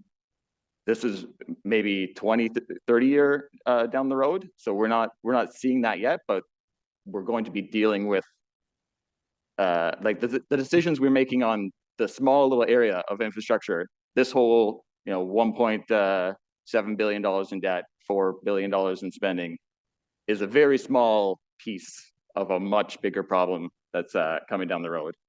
And if you go to the next slide, this 20-year period is not even the worst of the next periods. That 1950s was, half of the 1960s. So the average of those 2 decades is below what's coming even after that. So it's not like we hit that wall and we're done with it. It keeps on getting worse and worse. We go to the next slide here. I took the previous long-range financial plan and the current one and just mapped them out side by side, or graphed them out. So you can see just the escalating costs just between those two with a little bit of overlap there. If we go to the next slide, this is the previous long-range financial plan's valuation for all of our water and sewer infrastructure at $20 billion. And the current evaluation of $51 billion showing that it has gone up 144% due to escalating costs.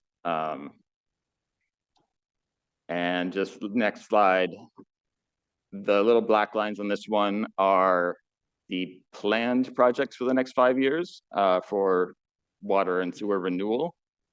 And you can see that we're still, there's a bunch of the red ones there, which are old 1800s pipes that we're still not getting to quite in that plan, but this is the scope of what the next 5 years looks like. This 10-year plan is going to have a little bit more than that, twice as many pipes, but still really not hitting that post-war sprawl. That's the end here. I'm out of time.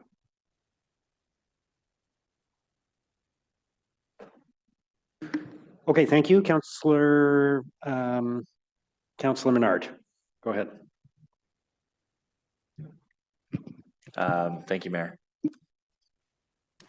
I see other members up, but I know we all have different rules as chairs as we move along. So thank you for that.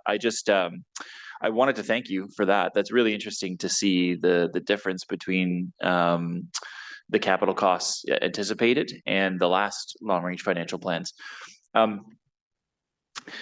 The big question for me is what's the message? We see the data outlined that way, which is super useful. So what is the message to council that I guess Strong Towns or yourself wants to get across? So I just didn't think that the asset management plan or the long range plan were really looking at the real long range and what we're really dealing with. It was narrow in scope to being just the last 10 years. As for what to do about it, I'm not quite sure. It might be a matter of just getting a head start on it so we don't hit it as quite a big wall, and maybe not deferring some of the maintenance that we are. I think the asset management plans had 6 billion in capital projects, and that was cut down to 4 billion in priority projects. So there's 2 billion in projects that are getting kicked down the road, from my understanding, that are just going to make that tsunami a little bit bigger. I mentioned this to another delegation, but what do you think of the message of getting back to basics in the municipality? I think we've done a lot of huge amount of growth in the last 10 years. A lot of infrastructure that's come with it. We've signed a lot. Our top 3 debts are all P3 projects. We've done a lot of spending and new debt accumulation. Isn't it time that we move back to basics in the municipality, get the basics right, stop the massive expenditure on capital infusion for sprawl, for road widening, for projects like Lansdowne Park that are nice to have and not needs to have? Isn't that a better message for residents of Ottawa than our current trajectory? Yeah, I'm in agreement with you on the growth aspect. There's a little quote I have here that didn't get to from the asset management policy document in 4.2 that said infrastructure costs extend far beyond construction, and most expenses come from operating, maintaining, and renewing assets over decades. So as we're continuing to expand, we're taking on all these, we're allowing the developers to build all this infrastructure and hand it over to us as an asset, but really it's a liability down the road when we're going to have to come to actually renew it. It's just, we don't have to deal with it for 100 years. So we've just been kicking that can down the road, and it's finally catching up to us with that first bit of sprawl. Thanks very much, Mayor. Thank you. Councillor Brown. Thank you very much, Mr. Mayor. I was just going to ask the delegate how he created the presentation. I found it very interesting and very helpful to see the graphics of where the infrastructure that needs to be replaced are on a map. The city has a bunch of open GIS data that I could pull up into QGIS and just do that data analysis on it. There's a lot of other cool stuff, but I just happen to have already been looking at the water infrastructure a week or 2 ahead of this committee meeting coming out, and coincidence, I was already prepared for it. So yeah, I just find it's good to have the visuals. I'm a visual learner, so having it there, I thought it would be helpful just to kind of see the issue that we're dealing with, rather than just a bunch of numbers on paper. No, thank you, and I agree. I often say I like the pictures. Just a comment, Mr. Mayor, when we're dealing with billions of dollars and decades worth of infrastructure plans and renewals, although the city does have this information available, a comment to staff, I got more out of this presentation than reading the pages and pages and pages of words. It's not a knock, but it's just a suggestion that graphics such as that might help address some of the concerns about use of plain language and communicating this information in plain terms so everyone, including Councillor Brown, can understand. Thank you, Mr. Mayor. Thank you, Councillor Brown. Councillor Devine. Thank you, Chair. I'm going to follow up on what my colleague, Councillor Brown, just said there. To my colleagues, I think we as councillors benefit a great deal when residents like Jamie Murchison put digital pen to paper, as it were. So for those of you who don't know, I've had multiple conversations with people like like Jamie and others who are part of what's called Strong Towns Ottawa. And there are a number of very, very committed residents who do so much good work with data to help us get a better sense of the decisions we have to make. And what Jamie is presenting here is he talked about the fiscal cliff that is coming. I can't see if he's still at the chair. I hope he is, because I do have a question. And to my colleague, Councillor Brown, when you're talking about how much you benefit and how much you learn from seeing that kind of information presented in a visual way, for those of you who don't know, Strong Towns Ottawa is a supporter of another organization called Urban 3 that does a lot of very good work of giving cities a firm understanding through visuals of just how to better manage their city's finances. Jamie, if you're still there, because I can't see if you are there, but I wanted to go back and just ask a bit more of a question on that second to last slide you had there, where you talk about the escalated costs of maintenance from one AMP to the next. So I couldn't tell if you were talking about whether or not that is a cost of incomplete maintenance that increased through inflation. But could you just shed a little bit more light on the conclusions from that second last slide of yours, of where those costs of asset maintenance are going up by tens of billions of dollars? I want to make sure that I understand what you were trying to say there. Yeah, so that's pulled from the previous long range financial plan. I have the one from before that as well. The city has the book value of the infrastructure when it goes in, and then what it would be the replacement cost. In the 2012 long range financial plan, it was $18 billion. And then in 2017, it was up to 20.9. And then in this 2025 long range financial plan, we're up to 51 billion. So it's mostly the same infrastructure. It's just the escalating cost of actually renewing that infrastructure. And I assume it's going to keep on going up the longer we put off repairing it. And yeah, we still have a lot of that very old infrastructure, 150-year-old infrastructure that we've still been putting off doing. And I don't see us getting taking a big chunk out of the post-war infrastructure in this long-range financial plan or even the next. And so to go back to what staff said earlier, if they were saying that if residents are going to be benefiting from some of these assets over the next 100 years, so by expecting them to pay for it, if we do defer the maintenance, you're saying that not only are we going to be expecting them to pay for it, but they will be paying at a far greater, the bill that they'll be getting is far more than we'd be getting if we did it today. Yeah, that would be my opinion as well. That we're just making it not our problem today, even though it's the infrastructure that we've all been using and just been coasting off of what was laid down 75 years ago, at least. All right. Thank you, Jamie. Thank you, Chair. Thank you, Councillor Leeper.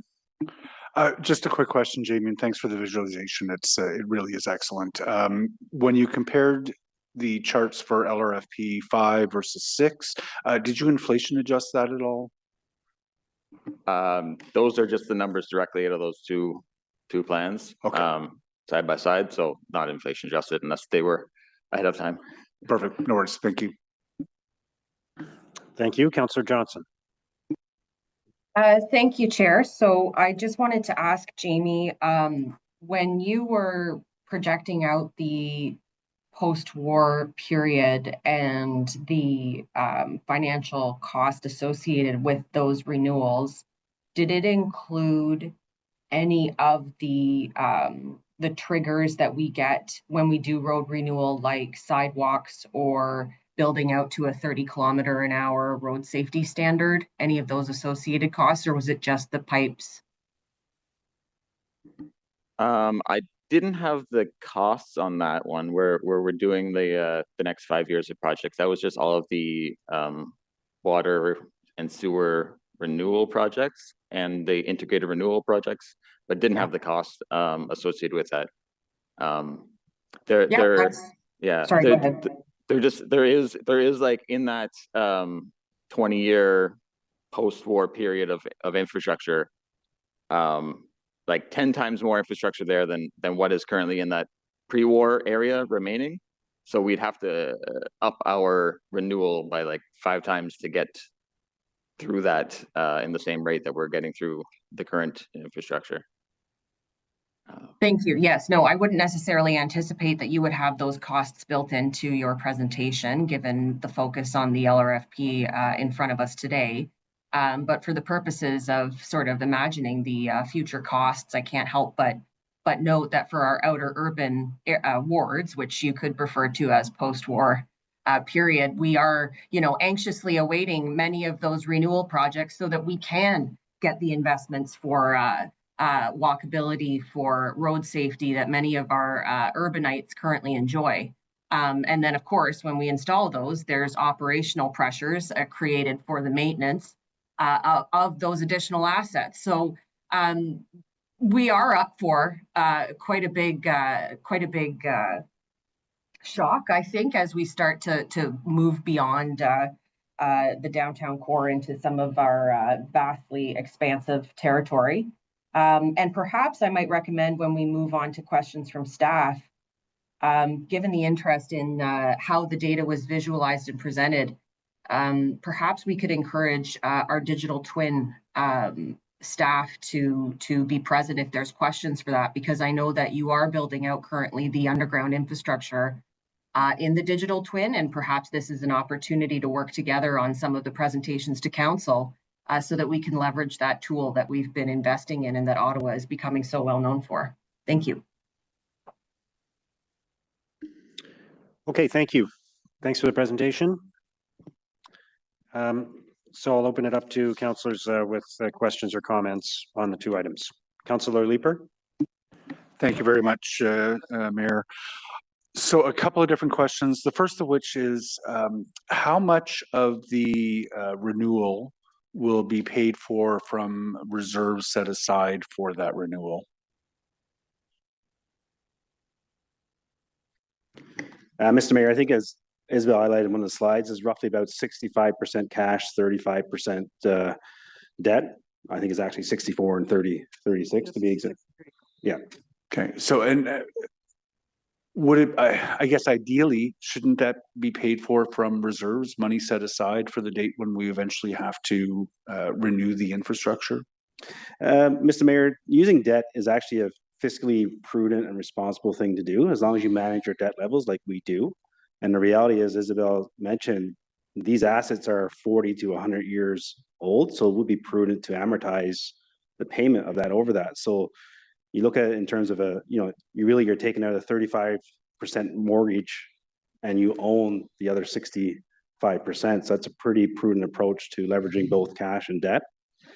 As a reminder, also in the next presentation, I'm going to present back to you on the capital closure. Every year we do bring forward a capital closure as well. So if you look at the previous two LRFPs for rate, we started at rates. I know I'm going a little bit off track here, but it comes back together. Our previous rates in 2012 were up as high as 7%. So we are now down in that 4.5% to 5% range. And even then, the projections that we used then for the debt, we never ever got to those debt levels, because during our annual capital closure process, we return on average about $20 million into the rate reserves. And that's a combination of cash and debt. So again, as you put all this together, this is a 10-year plan. We provide update during the annual budget process where we're at. During this term of council, we've been providing a trajectory and a track rate of the debt. And we've also, we have been editing those debt assumptions. So that's another risk mitigation that we use in terms of against those projections. I guess, I mean, in an ideal world, the money that is in our reserves to do things like renewals account for growth in the reserves from prudent investing, right? It's money that the taxpayer doesn't have to contribute. It's like starting to put money away to buy a house early and letting the market provide a bunch of your down payment rather than being entirely on the hook for it. I'm concerned by how much we are spending on debt to renew our assets. The debt servicing caps I'll ask the same question of you that I asked of Carolyn. And I'm sorry, I don't have it in front of me, but I think, we are concerned that once the tax and transit LRFPs are done, that we're going to have a discussion about whether or not to go beyond 15% debt servicing for the rate and 7.5% for tax. Is it your understanding today, or is it your concern today that we are going to have to change our policy with respect to the self-imposed debt servicing caps? So, Mr. Mayor, again, just as a reminder for some of the new councillors, the current fiscal framework was done in 2007. So it is quite outdated, if you will. It was on our work plan going into 2020, but of course, we all know what happened there. And then with all the changes in legislation and the AMPs, we knew this was coming. We knew for quite some time that the AMPs were coming and all these LRFPs were going to come together at a certain point in time. In addition, we've added new LRFPs, housing, solid waste, et cetera.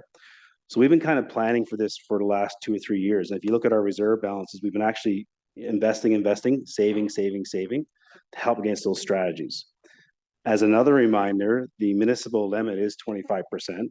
Council's taken a prudent approach in terms of 7.5% on the tax side. On our tax side, we are south of 5%. We're in that 4.3, 4.8%. So with just significant room there alone just to get to that 7.5% cap. The 15% cap on rate, what's before you today is, we provide the plan to invest in the core infrastructure, which includes a 20% increase in costs because of climate adaptation and strategies to invest in those assets as we go forward. So that, that breaching that 15% right now is in the plan in 2030, 2031. We're going to be back in 2028 with a refreshed plan. Again, as a reminder, in the previous plans, we didn't hit the debt levels that we put out in that 10-year plan. We provide update on an annual budget process. We reduce debt in the annual closure process. We return cash back to the reserves in the annual closure process on average. So those are levers that we use when we do the refresh during the annual budget process to make sure that we squeeze that down so we don't have to breach that 15%.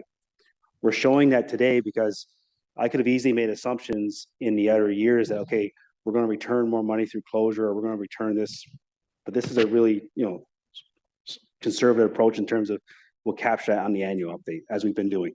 And again, showing those graphs and those rates in the budget process as well. Okay, but I guess I'll ask again that 15% on rate, you are assuming that we are going to go over that, and that we are going to probably have to change our policy on rate and tax once the transit and tax LRFPs come through. I just read the language as being very foreshadowing. So right now the projection is in 2030, 2031 that we will go over that 15%. But as we refine that, once we update the fiscal framework and get the next rates through, we'll come back with that recommendation. And even if that recommendation is to go to, move it from 15% to 20%, it doesn't mean that that's where we're going to go to 20%. We're still going to manage, as we've always done, to be prudent to make sure we keep that as low as we can.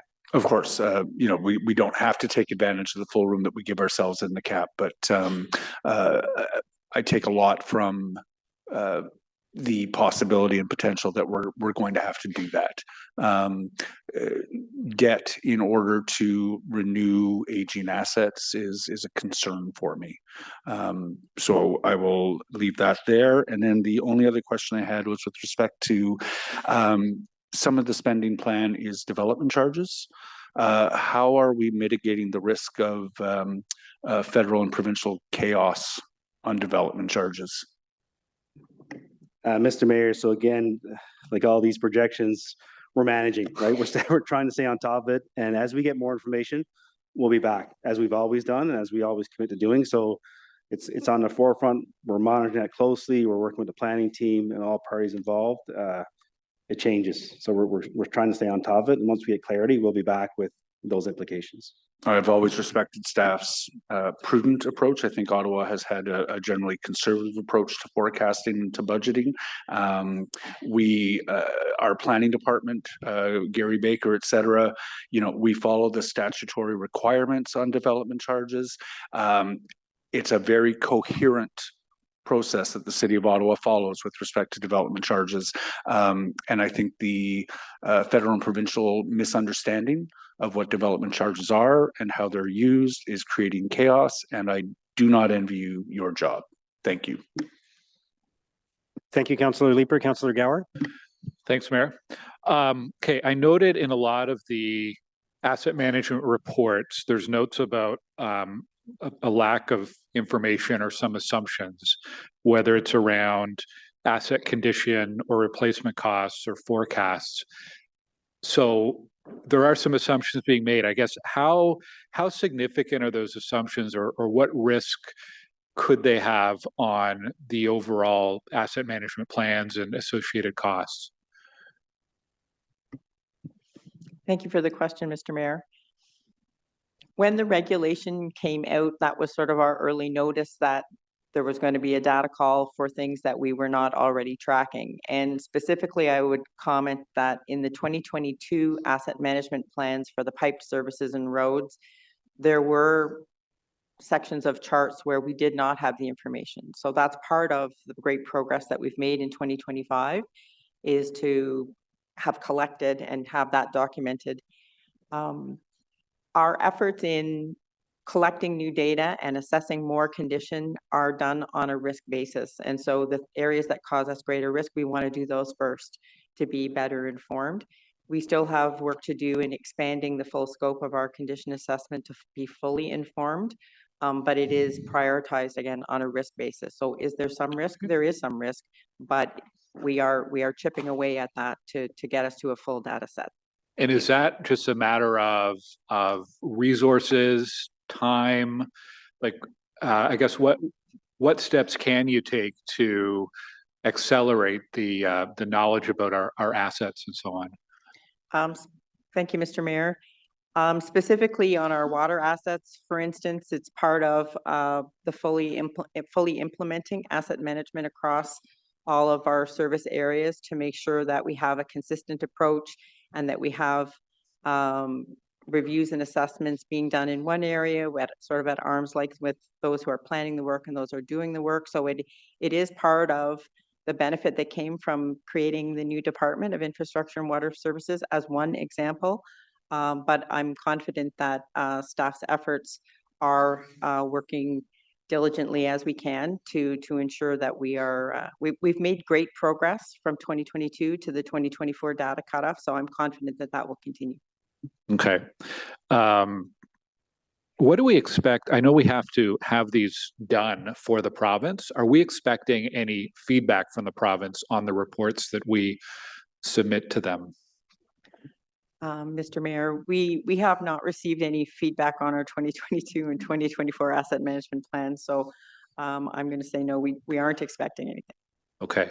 It will be useful to see province-wide all of the data and all the information that comes through from different municipalities. And I see them as a useful advocacy tool as well. And I don't know, perhaps Councillor Tierney will talk about the municipal growth framework or the need for a new fiscal strategy for cities across the country. I know it was a big topic at FCM on the weekend, but having this information is from every city in Ontario is a huge step to our efforts to get more support from the province and federal government.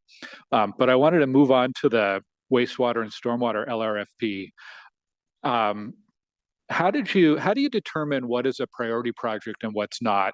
Maybe the more important question is, what kind of projects are not included because they're not priority? Thank you for the question. The work that we did to prioritize projects for the long-range financial plan is really an extrapolation of the work that we do every year for budget. And so we have a spreadsheet of information attached to each asset documenting its age, its condition. You reference condition ratings, so we do condition ratings with videos and pipes, for example, on a regular basis. We have other means that we keep track of the condition of our water mains, especially our large diameter water mains. What's the operational experience? How often are public works staff going to roads, or our water services linear? How do we have records of breaks? Are they freezing during winter time? There are numerous factors that contribute to the how's it doing condition. And after that work is done, there is a risk assessment that's done to say, well, okay, this has a pretty high prioritization score, but if these two have the same score, what's the impact if one of these fails? And so there's an impact and consequence risk assessment that's layered on top of that. It's an extrapolation of that exercise. There are like scatter graphs of risk of projects that we do, and it really is focusing on meeting the regulatory requirement, first of all, for our water services. Ensuring continuous service to our community is very high on the list as well in terms of what should be in and what can we manage in a different way if we aren't getting money. And that's really the approach that we've taken. So the ones that aren't on the priority, it's considered they're considered a low risk asset, and the maintenance or work could be deferred to future years. That's exactly it. Thank you. Okay. On the 15% debt servicing level, I just wanted to take it from a bit of a different angle, which was the report said if we set the annual rate increase at 6.5%, we would keep that debt level below 15%, but we've set it at 5%. Why not just set it at 6.5%? It doesn't seem like it would be a big difference in cost to residents, and it would keep it then below that 15% threshold. And Mr. Mayor, so again, it goes back to that prudent use of debt, given that these are long-term assets that will be utilized for a long term. We felt that it was prudent just to kind of squeeze up a bit more on the debt, to use that as a financing strategy. It would be what, $5 a month versus $6.50 a month? Like, doesn't seem like that big of a difference, and it would perhaps give us more flexibility on the overall debt service level in the future. And Mr. Mayor, of course, that's an option. If you want to increase your rates, then you can decrease that debt level. That's certainly an option that's the will of council. We can certainly do that. But this is what we kind of put forward as a balanced approach. Okay. I think Councillor Leeper asked a couple follow-ups. Let's cover that. I'll leave it there. Thanks, Mayor. Thank you, Councillor Gower. Councillor Brown. Thank you very much, Mr. Mayor, and appreciate the opportunity to pose a few questions to staff. My favorite topic, Cyril, debt. Just building off of Councillor Gower's last question, if we are looking to stay within the current debt policy that the city established back in 2007, understanding that it's almost 20 years old, would it be fundamentally different, or would it fundamentally change the plan that staff have proposed? Because I certainly don't want to be sitting around the table in the next couple of years when we have to start talking about increasing the city's self-imposed debt ceiling. Mr. Mayor, no, I would not consider it to be fundamentally changing it, because if you do look at the table that was presented, our reserve balance the reserve cash balance does trick up a little bit as well. Again, the plan is very up and down, peaks and valleys, just because the nature of the critical core infrastructure for water, wastewater, and stormwater, it's not like a normal resurfacing a road, which is pretty consistent in terms of the investment. So again, this is a plan over 10 years where we kind of laid that out. Fundamentally, if we want to stay below that 15%, it doesn't substantially change it.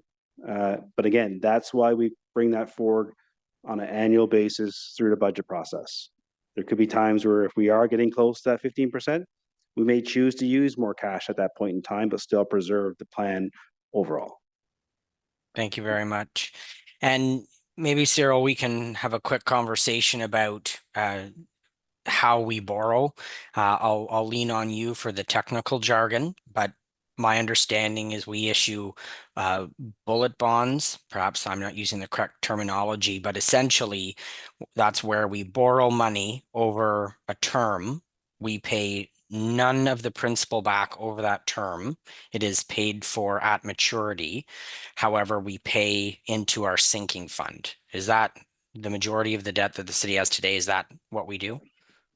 Mr. Mayor, yes, that is correct. And just for a little bit of tidbit information, I guess, if you will, it's also good in the marketplace. The market likes to see participation. So they do like to see municipalities participating in the market on a regular basis. So again, when we have our annual review with our creditors, that's one thing that they do look at as well, is making sure that you're in the market, you're committed to the market, you're staying in the market. So there's many dimensions of that debt servicing level, and there's other aspects as well that the market does look at and investors look at. Because investors look at this as a strategic plan to invest in the long term and what that will mean for them as they come and go in and out of the market as well. Nope, thank you very much. And do we have any statistical analysis or any of that, data science that shows that potential bondholders or purchasers don't purchase debt on what I'm going to call the traditional amortization model, where you borrow money over 25 years, and at the beginning your principal payments are lower, but your interest payments are higher, and over time, like a mortgage, you see that balance switch where the majority of your payment is principal and less on interest. Do we know for sure that the market wouldn't offer as beneficial of a rate on that type of debenture opposed to the bullet bond debenture? So we have studies and we work with our financial institutions on a regular basis to see what the market is buying, and it's been bullet bonds for a very long time. I'm sure, because if I was able to invest and guaranteed that you wouldn't pay me principal, that's the bond I would look to buy too.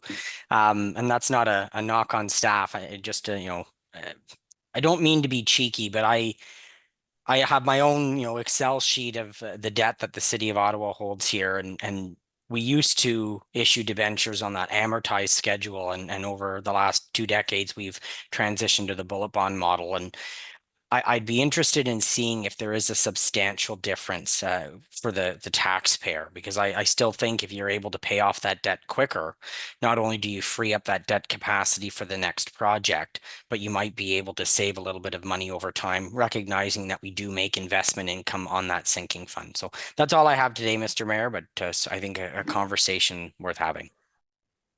Thank you, Councillor Brown. That's exactly correct. The sinking fund, we put the money aside, but we're earning investment interest on it. So it helps to reduce the cost of borrowing. Okay, thank you. Councillor Dudas? Yes, thank you. Just so I have a bit of an understanding, a bit of an apples to apples comparison, how, when we're looking at our assets, as well as how we fund them, do we stack up to other comparable municipalities?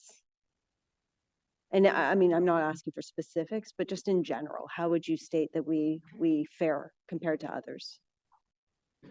Mr. Mayor, on the funding side, I would say we're very comparable in terms of our rate increases in our funding model.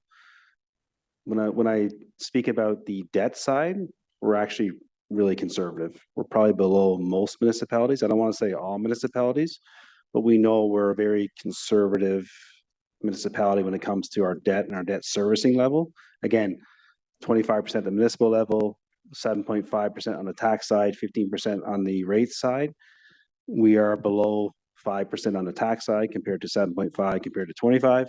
And at the 15% with rate, we've been around that 12 to 13% historically, getting close to 15, but that's below most municipalities. Okay.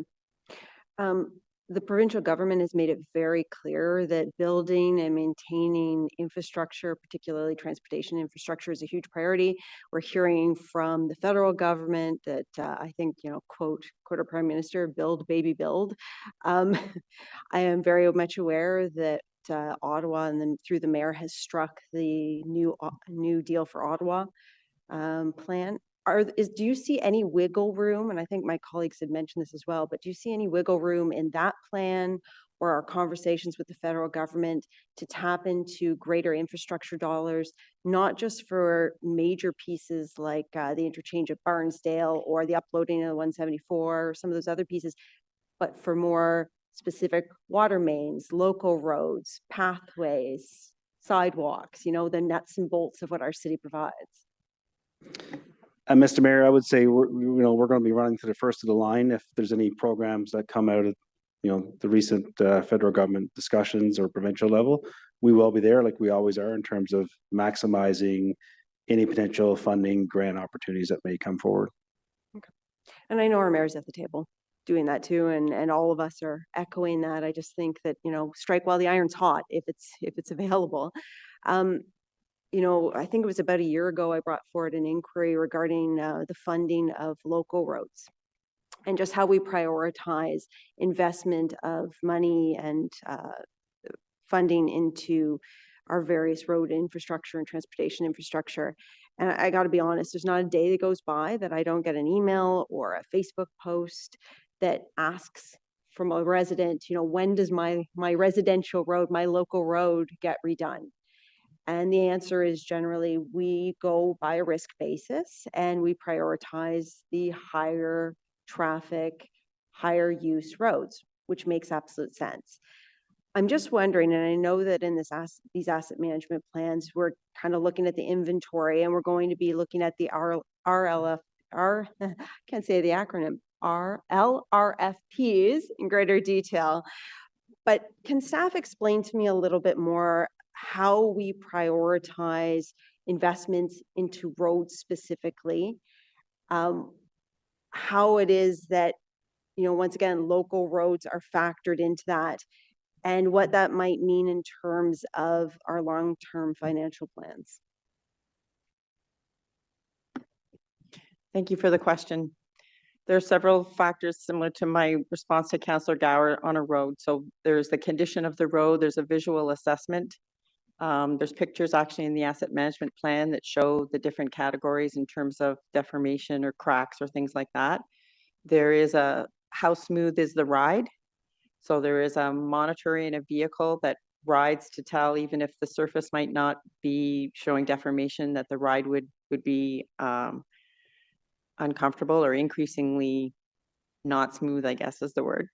The traffic volume, the amount of traffic volume is taken into consideration. Whether or not it carries transit vehicles is taken into consideration. The adjacent land use is taken into consideration. And I'm sure my team is typing to me about what their parameters are.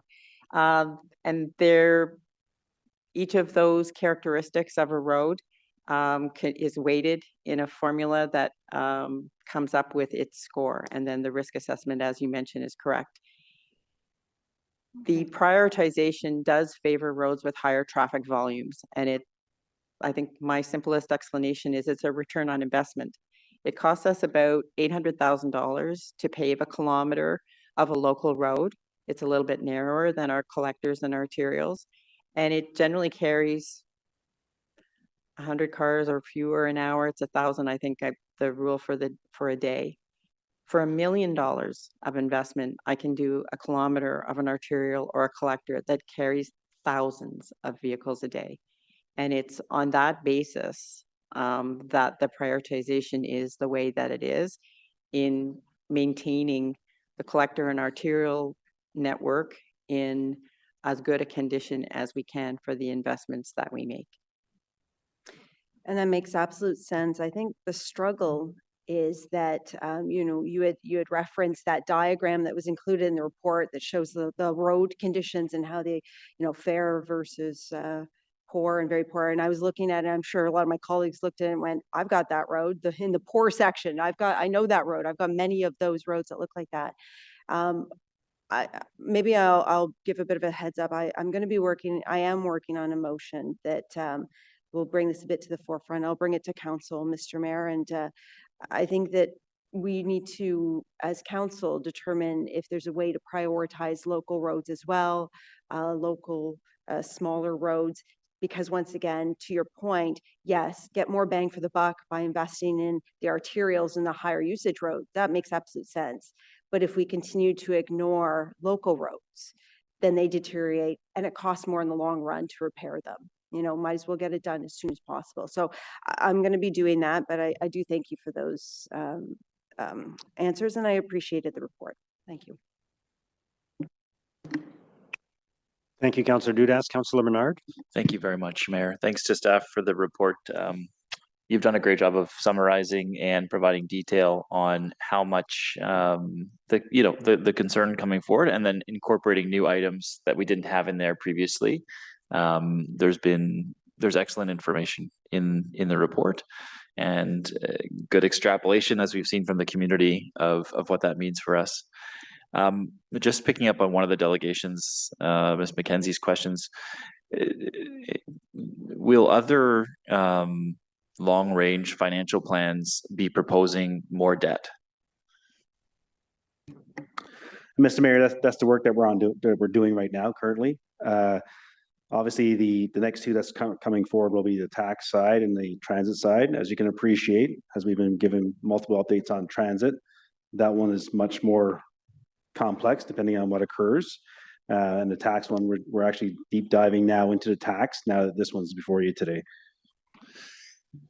Yeah, and I guess that's part of the concern, is that we're seeing a snapshot today, but there's more to come in terms of approvals and potential effects to the debt ceiling. So just to be clear, we're not done with the debt ceiling conversation today. What we're seeing in terms of the totals, how close we are to that ceiling, that's going to change with other LRFPs coming forward. Mr. Mayor, yes, that could be a potential, but again, as a reminder, we do have a debt ceiling for rate, just because this is a rate program. So again, because of our complexities of different funding and different sources, we don't use rate dollars, obviously, for tax supported. So that's why this one's before you today. Yeah, I guess the transit piece is going to be there's a mixed bag there, but that's what's to come. And to Ms. McKenzie's point, the whole picture isn't in front of us today, and there's a concern there. How much does sprawl cost the city over time? We've heard about, there's capital investments obviously to be made. Some of that's DC, but then there's the ongoing operations over time.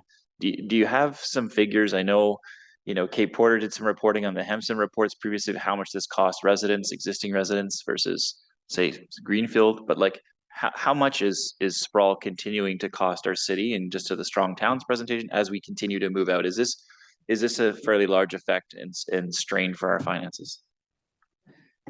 Mr. Mayor, I can say that I've never seen, I shouldn't say never, but I haven't seen a all-encompassing report. There's always been different reports or assumptions taken, but I have not seen one, or we do not have one that would kind of quantify that. Yeah, there's a lot of different reports out there and methodologies around it, and some of it focused on taxes for residents, others focused on capital expenditures. I think we need to get a handle on this, because every time we come with more urban boundary expansion, or the province allows more rules to expand the boundary, how much are we costing ourselves, right? Every single time we do that, it needs to come with a cost. And oftentimes we say, oh, wait for it, because it's going to come in our long-range financial plans or in our asset management planning. So we got to wait for it at that time. But the more you can do to calculate the cost to the municipality when we're making that decision about expanding the urban boundary, to be transparent about how much it's going to cost taxpayers, the better, in my view. One of the changes this time around is the addition of climate change. I want to get into a couple questions about that, but before I do, the largest gap that we've identified is transportation at the $3.7 billion. So just give me a snapshot of what that includes. Thank you for the question. So transportation is, as you'd expect, all of our roads. We have 6,000 kilometers. It also includes all of our structures, pathways, sidewalks. I think culverts are in there as well. Okay, and within that 3.7 billion, where's the bulk of the cost coming from, or the gap? The biggest gap is related to roads, because they are the greatest share of that portfolio in terms of their value. And is it related to just repairing the roads we have now, or is it related to widening and expanding them? The information, Mr. Mayor, that's shown in the asset management plans includes renewal, growth, enhancements, and climate, but the biggest share is renewal, yes. Okay. Thanks for that, Mayor. Another really important piece is the cost of road widening, the cost of sprawl, expanding those roads. It's it's creating a fiscal cliff for the city. And we need to really, I think, rein in our policy when it comes to that expenditure. On climate, you've included for the first time the estimated future climate change needs, capital budgets, and needs for all city services. One of the things that I guess stood out to me is the work around FCM and AMO. They're doing good work on this, the advocacy around a new municipal growth framework, a modernized fiscal framework. But on the climate change specifically, one of the risks we identify in having the gap is that we're not able to fund things like adaptation activities, which are necessary to lower our costs in the future from climate events. So just can you unpack that a bit more? The risk of not doing adaptation now, increasing that gap further. I mean, I guess the question for me is why would we allow that gap to grow if we already know it's a concern now and will only cost us more in the future? Thank you for the question, Mr. Mayor. I'm going to start and then turn it over to my colleague Nicole Hoover-Binoche for additional detail.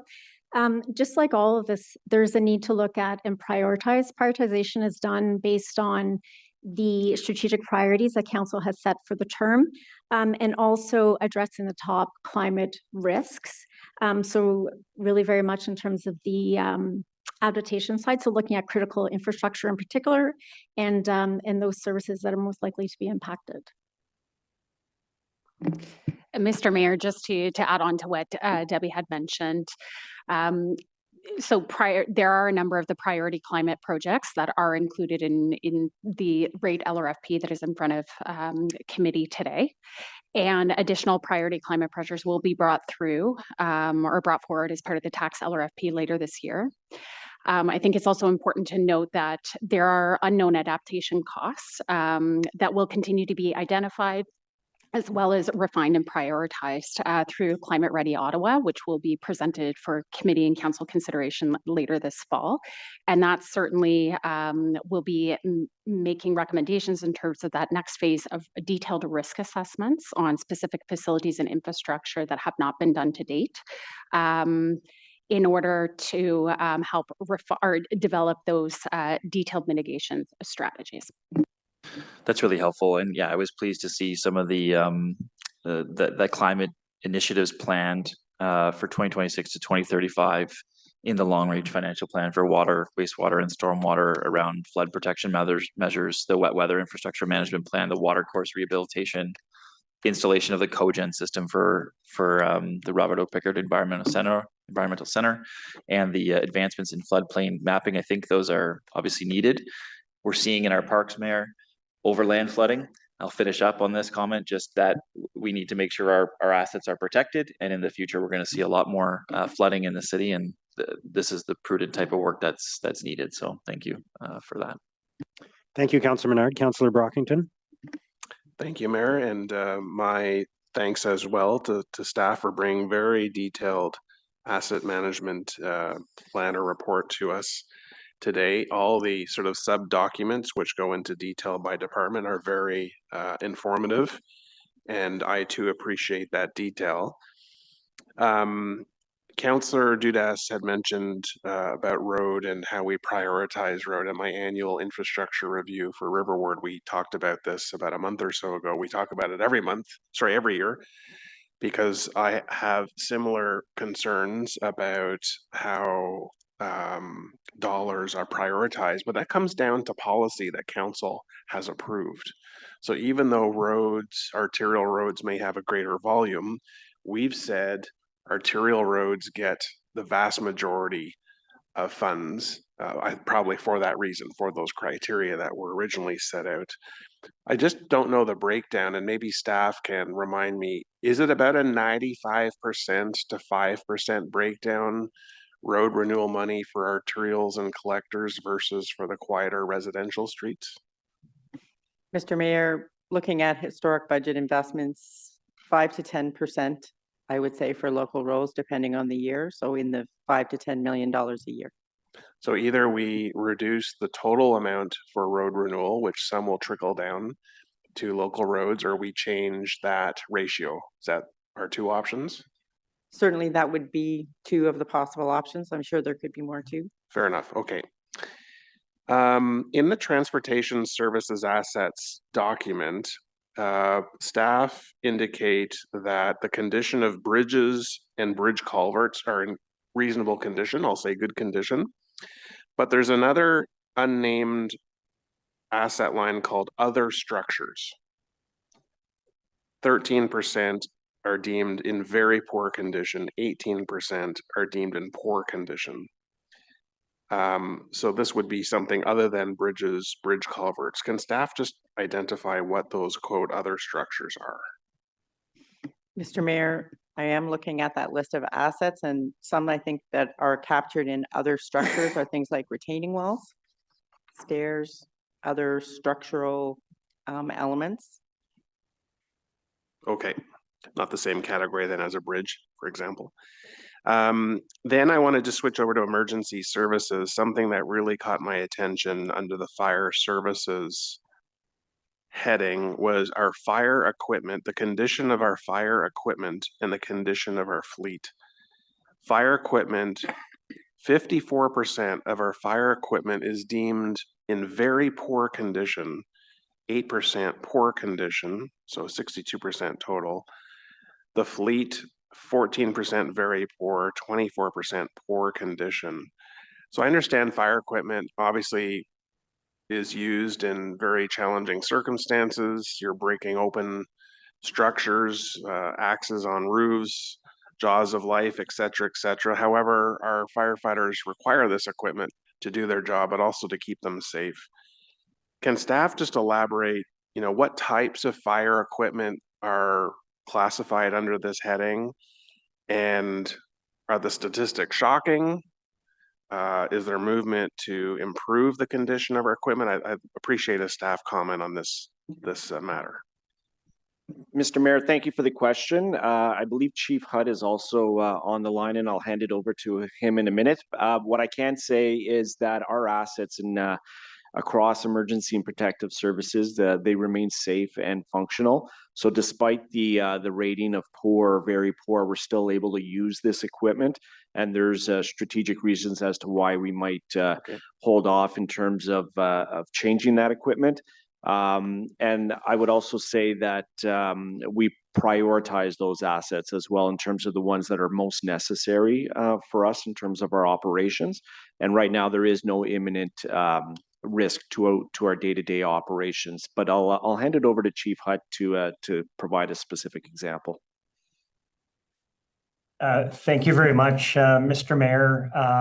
Your examples, Councillor, with reference to types of equipment, they were good. You talk about saws, extrication equipment, nozzles, and I just want to reiterate what our general manager just reassured everybody, that there is no public safety risks. There's no concerns with our equipment. We are constantly assessing and prioritizing the types of equipment and the tools that we're using. And I don't want to say this is somewhat intentional, but the equipment, a lot of the equipment that we have right now, it is nearing life cycle simply because we're looking to move to a more green solution with battery operated technology. So this is not shocking. It's certainly on our radar right now. And one item that I did want to share as well is we are constantly doing self-assessments as part of our accreditation, and we're looking at ways that we can continually improve how we do business. So instead of all the trucks having all this equipment, there's opportunities where we could reduce some of the equipment. So although it is out of the ordinary and it catches your eye, it's certainly on our radar, and there's no concerns on behalf of fire services. Well, I appreciate that assurance, Chief. It is an outlier. It certainly caught my attention as chair of the committee. I wanted to raise it today. What about the condition of PPE, the actual equipment that keeps our firefighters safe and preserves their health? What condition is that specific equipment deemed to be? Again, thank you for that question. And our PPE for firefighters, We're very, very fortunate within the city of Ottawa. Our firefighters are equipped with 2 sets of bunker gear. So, you know, if they're involved in tasks that their gear gets contaminated, it comes in for laundering and for maintenance, and they're issued a second set of bunker gear. So on that front, we're in really, really good shape. And I wouldn't suggest that we're whatsoever in a poor state from a bunker gear perspective at all. Okay, I appreciate that assurance as well, Chief. Thank you. My last question, if I may, just switching over to recreation and culture, is with respect to our aquatic facilities. Certainly no surprise here, but I wanted to hear from the general manager this morning or this afternoon. 23% of our aquatic facilities are deemed in very poor condition and 12% in poor condition. Could the GM just elaborate, are these indoor pools? Are they outdoor wading pools? I'm certainly very familiar with the condition of our outdoor wading pools, but if he could comment, that would be great.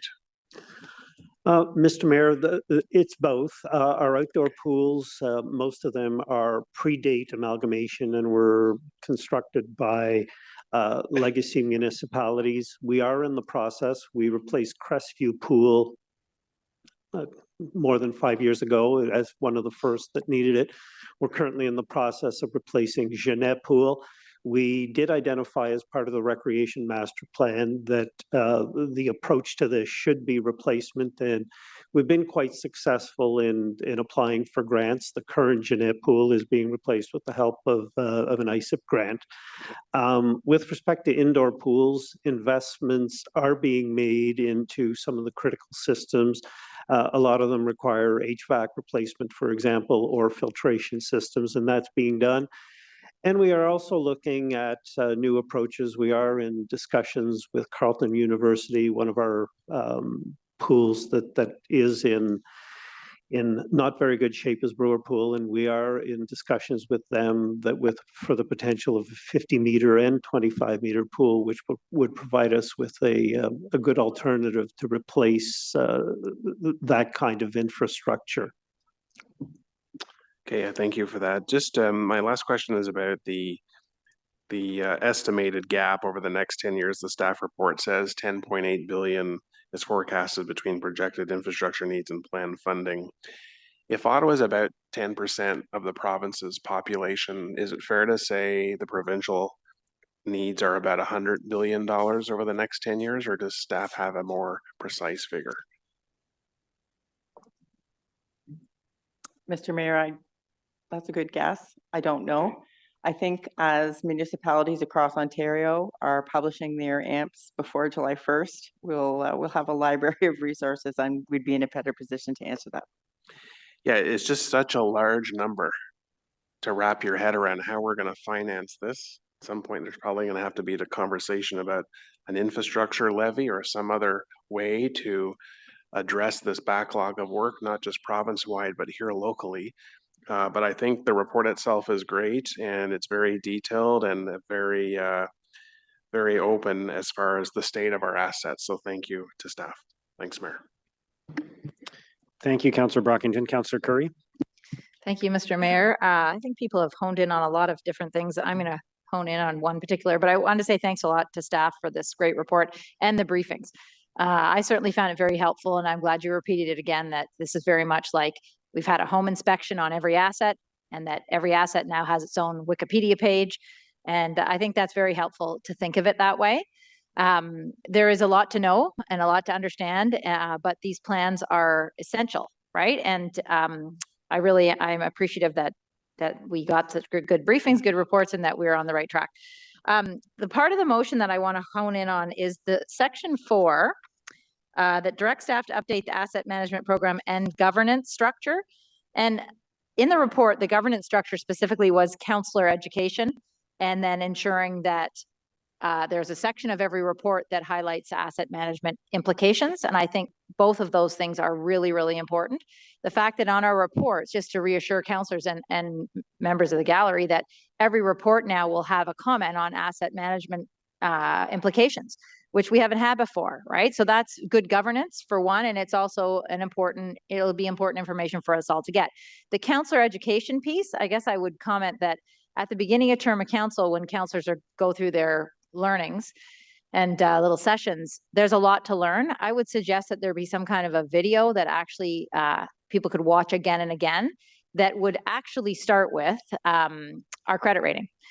And I think that, you know, in various meetings, our CFO talks about the credit rating and we sort of carry on, but I think it might be helpful for people to understand how it starts with that. You know, when you think about what our credit rating is, AAA right now, Moody's and S&P give that to us. They are looking at all the things we're looking at. They're not just like, oh, well, we like the city of Ottawa, we'll give them a AAA. They're doing an in-depth dive into every single thing, including how many asset management plans do you have? How many long-range financial plans do you have? When were they last updated? These are the kinds of things they're looking at. Then they determine that we get a AAA credit rating. And so I say, this video could be very much let's explain how everything is connected to everything else. If we have a AAA credit rating, then people will buy our bonds. If we can't get people to buy the bullet bonds that Councillor Brown was talking about because we don't have a good credit rating, then where are we, right? So these things need to be well understood. So if you only listen to the beginning of this meeting, I found that there was a lot of doom and gloom, you know, we're in a lot of trouble. And not that we, you know, shouldn't pay attention to what we need to do, but I think people need to put it into the overall larger context. You know, the comparison, Councillor Dudas was saying, what about other municipalities? You know, are they at the 25%? What have they set? You know, and other municipalities, are they looking at? And the part of the report I found fascinating is 2017, the amount that was part of our funding strategy was 198 million. 2025 was 360 million. And so what we're being asked for right now is 460 million. This is for the long-range financial plan for water, wastewater. The increased cost, that we're not the only municipality that's feeling that, right? And so you attend the FCM conference on the weekend and you hear every municipality saying we need help with infrastructure dollars. It's not just us, right? So, you know, it's a good argument to make. We're not, as some other boards in the city are mismanaging their funds. I had to get that in there. We are not. We are not. We're not being investigated by the province. We're being given a AAA credit rating by Moody's and S&P. So I think that's important to understand. I did want to offer an opportunity for our CFO to make any comment on what I've just said in case I've missed anything that might be reassuring. Mr. Mayor, I think you did a great job there, Councillor, in terms of the broad breadth of what Moody's and S&P does. They come in and basically they peel the onion. There's no other way to say that. They look at things as simple as our historical annual deficits and surpluses. So we've got a real good track record in terms of, I'm going to speak to that in the next presentation, mitigating our financial risks as we go through the year and we finish the year with surpluses. They look at that. They look at our investment plans. So they do recognize that we are investing into our asset base, whether that be renewal and growth. They look at our stable predictability-ness in terms of, you know, how we've been able to manage, you know, increases overall. Now that increase passes on to the end resident, because that also has a trickle impact in terms of the macroeconomic elements that they also look at. They look at the employment sector within our city, federal, provincial sector, small businesses. So all those things come into play. It's not just simply as looking at our cash and our investment strategies, which we get, you know, we always get told that we're very conservative, as I've said many times. It's a very interesting process that they go through, because, you know, it's not only finance at the table, the planning team is at the table. You know, Joseph from a tax collection, to even look at our collection rates and our allowance for doubtful accounts. They look at everything all through all the plans, and that's how they come up with those ratings. And it's not just a simple singular view of, you know, a cash balance or a tax increase. It's everything all encompassing. Great, thank you very much. Thank you, Councillor Curry. Vice Chair Kitts. Thank you, Mr. Mayor. I just wanted to follow up a little bit on a question about the cost of sprawl. I'm not here to advocate for sprawl. I live those challenges every day, as you know. But I also think anyone who thinks that we're currently in the driver's seat when it comes to urban expansion is maybe a bit in denial about what the province is currently doing. My question, though, is, and I would assume based on your answer to my colleague, we don't have the math on what the growth we're seeing in neighboring municipalities is costing us. So areas like Rockland, Russell, Kemptville, Carleton Place, that would be fair to say, right? We don't have that. And I bring that up because I find it curiously absent from the conversation, perhaps because I have the benefit of seeing with my eyeballs how explosive the growth is there. But, you know, it would be fair to say without doubt that that growth is also having an impact on the lifespan of our infrastructure, correct? Correct, Mr. Mayor. Because I'll just, I'll add, I looked into these numbers a little bit in advance of the TMP, and I'll just rhyme off one statistic. At our Greenbelt Eastern Screen Line, there were 19,563 inbound vehicles in the AM peak period based on 2019 traffic counts. So I just wanted to put that out there because we talk a lot about sprawl within the city, but there is also massive sprawl happening outside of our city boundary, where we don't, you know, we have no mechanism of recouping those funds. And I think it does need to be part of the conversation, and it is having an impact on our infrastructure. But I'll just further add, you know, thanks to staff for this work. It's a tremendously large document. And I think the more information we have, the better. So thanks very much. Thank you, Vice Chair Kitts. Councillor King. Thank you, Your Worship, and I'd also like to echo many of my other colleagues here, thanking staff for the asset management plans that are before us. There was a lot of work, obviously, that was undertaken to ensure that we have a comprehensive picture of all $90 billion in city assets. So it's much appreciated, from roads and water systems to libraries and recreational facilities. I think the insights that we get, of course, are because of provincial legislation stating that cities have to provide this. And I thought that Councillor Gower made some good points about the fact that we submit these reports, but that we don't get feedback often back from the provincial government. However, they are utilized as advocacy tools, and I think that we need to be able to do that. And I'd like to thank my colleagues, Councillor Brockington at AMO, as well as Councillor Tierney at FCM, for doing that hard work around advocating for municipal revenue reform. But I'm curious as to what staff is undertaking in terms of strategies around securing additional infrastructure funding from other levels of government. I know that obviously our assets are our responsibility, but we've heard a lot of talk from senior levels of government just in the last day about infrastructure. So I'm just wondering, what are we doing in terms of securing additional infrastructure funding from other levels of government, and how much of the gap could realistically be addressed through external funding?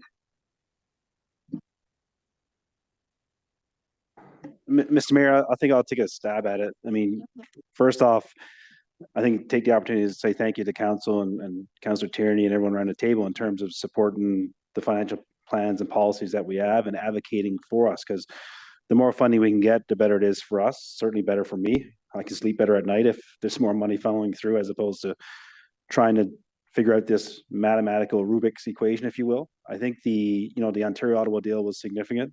We're seeing great benefits out of that. Obviously the upload is a point of discussion that's out there. That will certainly be another opportunity as the federal government talks about I'll call it DC reform, because I don't know what else to call it. There's also been comments in terms of making municipalities whole. I think the recognition is there. So the more that we can talk about that and discuss that, socialize that, the better. I can tell you 100%, every one of my colleagues around the table, whenever there's an application or a grant opportunity, we're there. So, if we were aware of it, we're there. And I'll always take more to help with the core infrastructure for sure. Just going to add a little bit to that. Staff do have the ability to sit around confidential tables at both the provincial and the federal levels. And that's where we can have great conversation in terms of talking about the need. And doing, really laying out what that looks like and what could help us as a municipality. So there's a number of forums that staff have to be able to advocate and really lay out sort of what is the need of the municipality, what do we need, where are the infrastructure dollars going to make, the biggest investment for us and help us. I can tell you sometimes I'm going to say that advice is taken. And sometimes the advice is not taken. So it's really dependent on the government in terms of what they want to build and what they want to offer to municipalities. Like, I think one of my colleagues might have something to add as well. Mr. Mayor, we can also add that we have a dedicated team within our department that works on behalf of the entire city departments to look at what is available funding from the different levels of government. And since 2024, we've been able to leverage between $80 and $90 million over about 200 projects. So we've been very fortunate to also leverage those other funds. Thank you so much. I really do appreciate that work. And I think it's a message that we have to continue to emphasize that with our limited revenue tools at the city, we need to have much more investment from senior levels of government. And I appreciate all the efforts, including that of the mayor, to ensure that more dollars flow into this municipality. For the sake of being contrarian, I know that we are talking about long-range financial plans, but I'm just curious if staff could speak to non-financial strategies. Can staff provide concrete examples of service level adjustments or delivery innovations that could meaningfully reduce the infrastructure gap? Thank you for the question. Each of the 12 service area AMPs includes specific non-financial strategies that have been devised by the service delivery experts, all based really in the principles of asset management, of trying to optimize, make the most of what we have, be able to make sure that we are managing them to get the most out of them, renew them when we should be renewing them. There are, during the conversation today, policy changes, the possibility of policy changes, and what are our targets are things that we could change with council's endorsement, with public consultation. Across our 12 service AMPs, we have a lot of targets.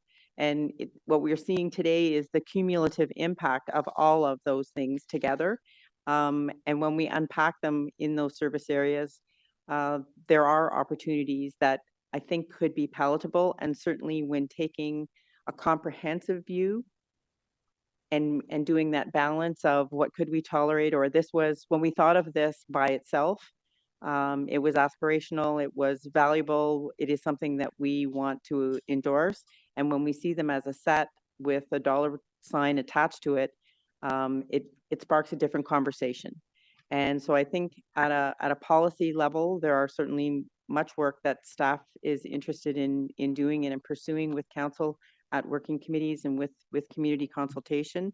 And I think I'll point to some things that we have already seen council achieve. Certainly the mayor's advocacy. We have the Ottawa Ontario deal that perhaps has us divesting of assets. In addition to receiving additional funding for rural roads through that agreement. The LRT, the impact of that would be huge on this number. As well as the advocacy that you just spoke about in terms of funding from other places. So there are ideas that came really from the Corporate Asset Management Steering Committee, that the collaboration that we've done of what are you doing in your service area? Ooh, gee, I could maybe adapt that over here. And so just that community of sharing has spawned another set of lists of things to pursue. Thank you for the question. I appreciate that. I think that we definitely have to continue to think outside of the box and apply human resources, technology, variances in operations and generally innovation to the challenges that we have before we're always looking for that big pot of money. Notwithstanding that we do need the big pot of money, but I think that we need to think outside of the box in terms of the approaches around improving our asset base. And my last question revolves around climate resilience. And this is a follow-up to Chair Menard's question in terms of environment. Given the $1.5 billion climate funding gap, what are the consequences of delayed climate adaptation? And which climate risks pose the greatest threat to service delivery?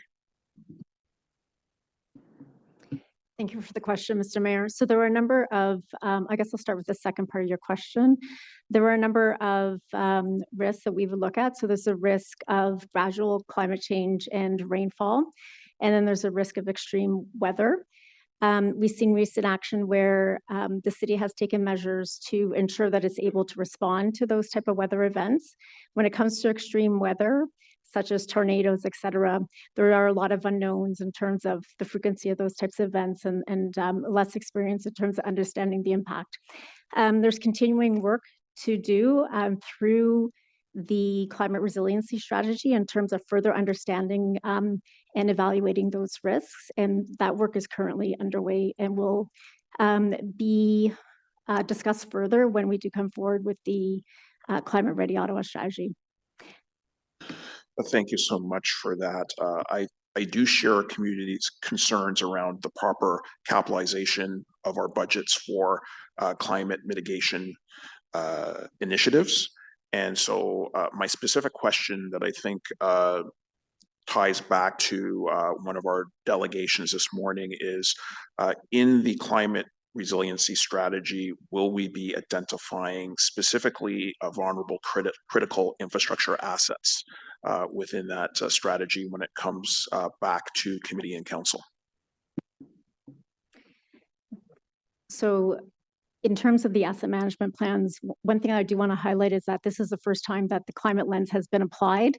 And so this is it's a significant advancement, and it's very much aligned with the climate change master plan. So that's one piece. That is correct in terms of the Climate Ready Ottawa strategy, or the resiliency strategy, is that it is the opportunity to do further refinement of that analysis and to really get down to the next level in terms of the priorities as it comes to adaptation. So just for clarity, will we be identifying vulnerable critical infrastructure assets in that climate resiliency strategy, or will it require a direction? So, Mr. Mayor, just in terms of, just to add some clarity in terms of a number of critical infrastructure assessments, climate-related assessments have already been undertaken, primarily focusing on high-risk areas, so including on our water, wastewater infrastructure, as well as culverts. So you're seeing some of that funding incorporated within the tax LRFP. Our next area of critical areas will focus on making sure that we're abiding with the Emergency Management and Civil Protection Act. So that's focusing and honing in on those critical assets required for public safety and continuity of government services. So that next level of those critical assessments will be on those emergency type service facilities, as well as honing in on those types of facilities that we actually require for providing emergency centers for residents during emergencies. I appreciate that. I'll continue to follow up with my colleagues around ensuring that we have more data, more clarity in terms of identifying these infrastructure assets. I think it's important for us to do so, to ensure that we have that inventory and that we apply, once we have that inventory, that we apply as much innovation as possible. I like what I was hearing from other delegations as well around leveraging visualization and open data to ensure that we're making the best decisions and we're being transparent in doing so. Thank you, Chair. Thank you, Councillor King. Councillor Johnson. Thank you, Chair. So just, I wanted to follow up on the digital twin comment I made earlier. Can staff comment whether or not the digital twin would be able to serve as a visualization tool for asset management strategies and planning moving forward? Thank you for the question, Councillor. The digital twin that we have, the technology that's underway, it's still in the building and testing phase. And the intention is to be able to locate assets. So there's a big project going on right now until the fall with traffic services on the surface assets with the signs and so on and signals. The team will look at opportunities to work with IWS on how to get information on location of underground assets. And so we're still building this technology. And so we can follow up with you if you like to speak about the details of what we're doing. No, I was able to catch their presentation at the FCM conference, so I did actually know the answer to my question. And I know that, you know, that is the ambition ultimately, is to be able to map out those underground assets so that we can make evidence-based decisions, but use less human resources on the ground to evaluate the state of those assets and so on. So I am looking forward to that. I wanted to understand, you know, we've had a couple conversations at committee and council over the last year or so since seeing the last asset management plans, decisions that we've had to wrestle with when it comes to asset, either asset construction or asset maintenance. In the non-financial strategy section, am I to assume that that's also where you would be considering maybe phasing projects differently over the course of a long project, or prioritizing maybe you know, bundling particular projects together, for example, that are similar in nature to create efficiencies? Are those some of the ways that your team will be looking at non-financial strategies? Thank you for the question. Those certainly are tools that can save money.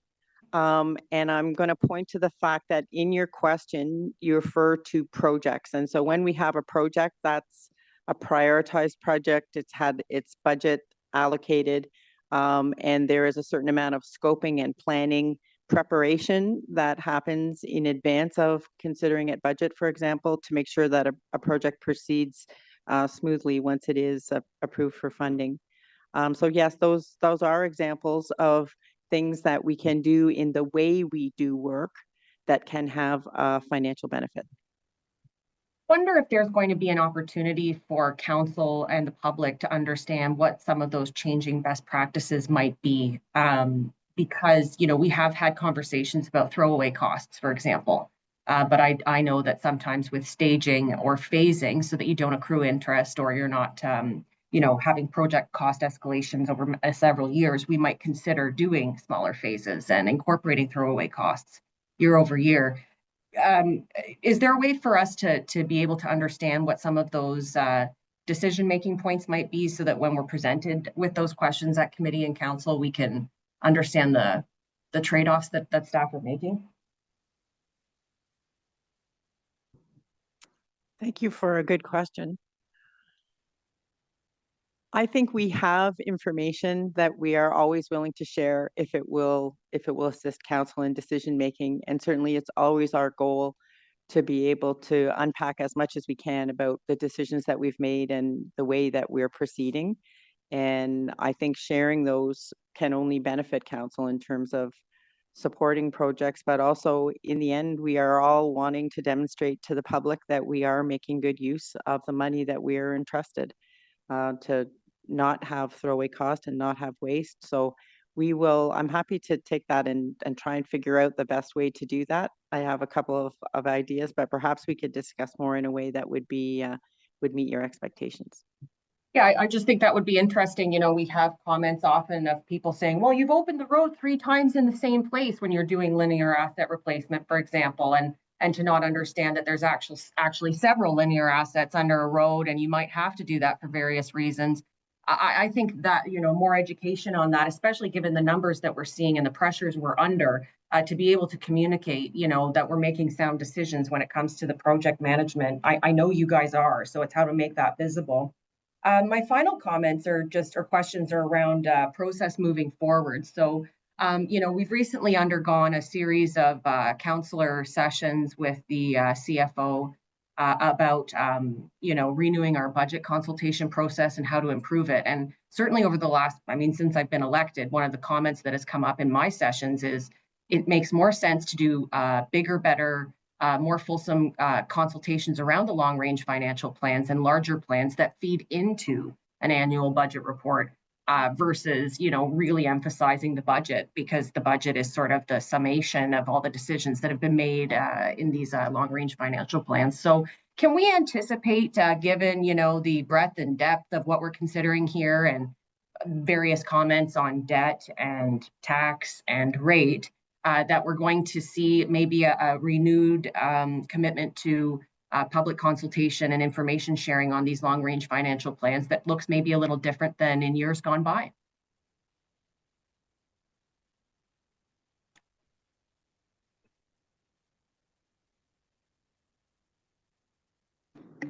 Mr. Mayor, absolutely. We're always open for feedback on public consultation. So that's a takeaway that I can work with Tammy and Sue in terms of how we structure that differently as we move forward with the next round of updates. Okay, thank you so much. Thank you, Chair. Thank you, Councillor Johnson. Councillor Kavanaugh.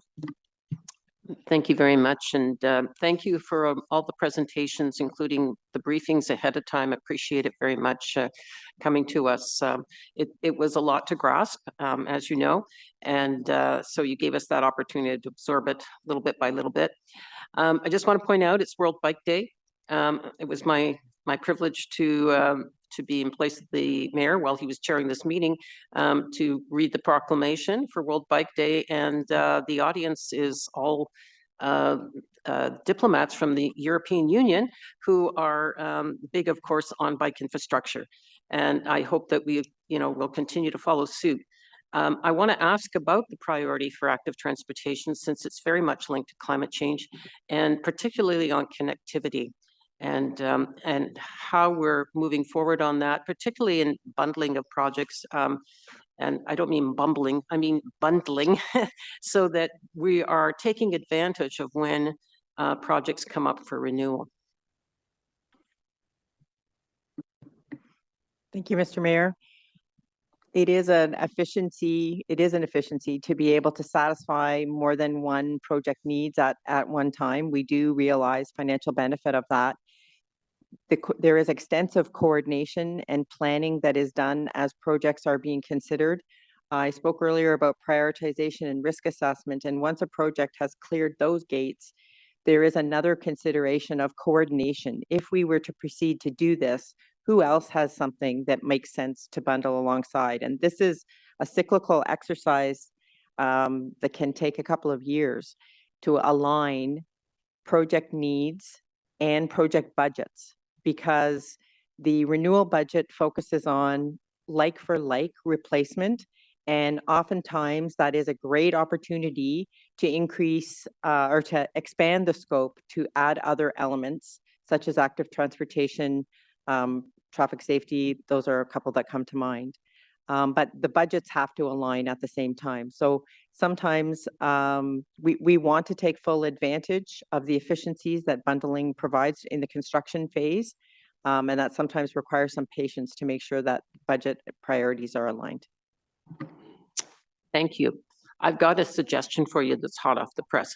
I met with OC Transpo yesterday about efficiencies for Route 11, which is a problematic route that's had the worst record actually for delays. And they gave us a very detailed list of why there's issues. And one of them was a stretch between Golden Avenue and the beginning of the complete streets at Cleary for that's happening with stage 2.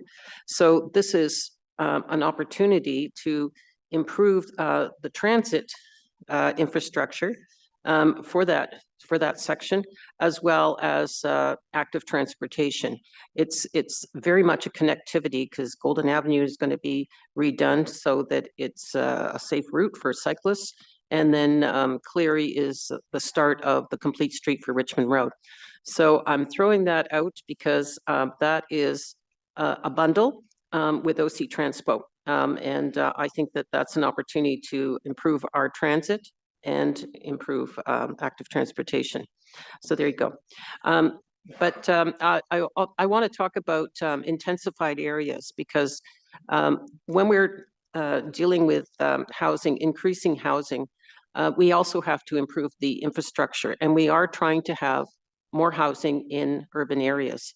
And I want to know how we're advocating, and I think this has been mentioned by my colleague, Councillor King, about the infrastructure that money that we need as well when we're building more houses, and of course the province and the feds are asking us to build more houses, but there's a tie-in that we need infrastructure.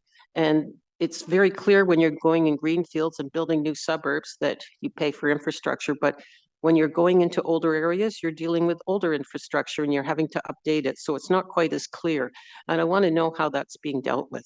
Thank you. Thank you for the question. You've accurately described a very real challenge that was discussed during the infrastructure master plan. Since the official plan goals include such a high proportion of growth inside our existing communities. The infrastructure master plan did approve a couple of programs that are under development that will be returning to council for consideration and approval that will support our knowledge of the existing infrastructure and our ability to respond to development applications without delay. That work is ongoing. Thank you. And I don't just mean the stormwater and wastewater systems, which are obvious, but also recreation. When you have a larger population in an area, you need to upgrade and improve recreation facilities in the urban areas that are being intensified. And is that being considered as well?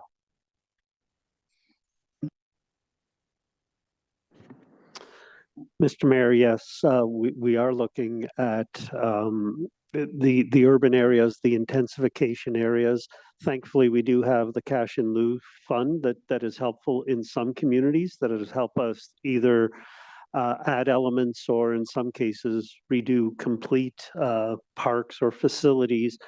And then, of course, we have been, and it's been mentioned before, but we have been very successful in terms of applying to other levels of government for projects that help us do that. And they have been key in renewing some of our urban recreation infrastructure to modern standards.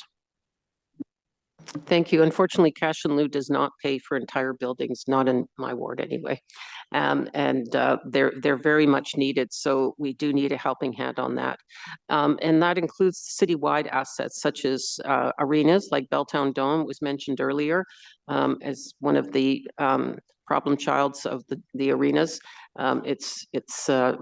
It's aging out and needs to be renewed. And how are we planning for places like this? Because we don't want to lose these assets for recreation.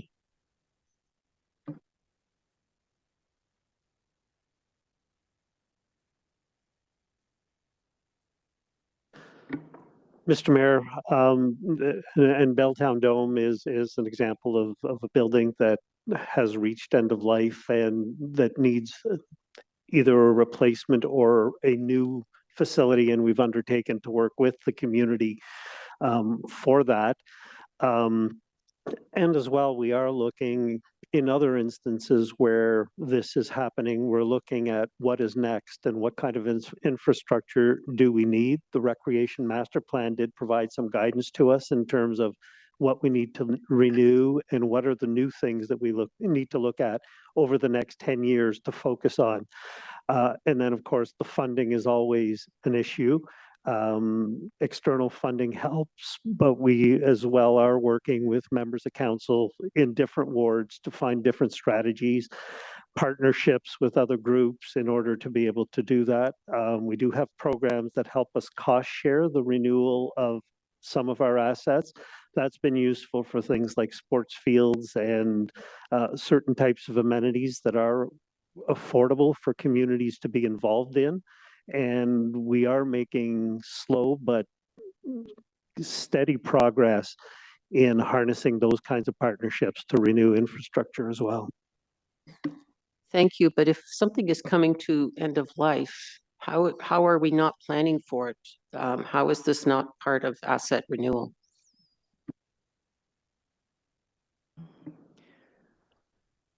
Thank you for the question. Renewal The renewal plan that's captured in the asset management plans is to invest in assets that we already have to have them to continue the service that they provide. Belltown Donut we've had some discussion about that in the last few months. And I believe that how are these going to be managed is a consideration in the upcoming tax long-range financial plan. I don't want to speak for Ms. Jasmine, but it has been identified as an issue that the renewal funding is not capturing buildings that reach end of life. And it is a financial need that we need to address. That's my expectation. Yeah, Mr. Mayor, I can add to that. In the tax LRP, for the first time, we're adding a category called replacement, and we will be looking at what other municipalities do and recommending things, but it is a new category that we can't solve right away. I look forward to hearing more about that because this is something that we're going to lose, and it means a community without not having any recreation facility, and it's obviously citywide as well because it's used across the city. Anyway, I appreciate your answers, and I'm going to talk offline on some of the other topics I have. Thank you. Thank you, Councillor Kavanaugh. Councillor Tierney. Great. Thank you very much, Mr. Mayor. And I did want to, since we're talking about finances and FCM, I want to commend you. You gave a terrific speech. If anyone heard the mayor's speech at FCM, it was a 5-day event of 2,500 people flowing through our cities, filling our coffers, and having great political discussions. It also gave us a great opportunity to hear directly from the elected representatives at the federal level. And I love reminding certain members. I think we heard from our Prime Minister very clearly. He wants to ensure that municipalities are made whole. I think that's good.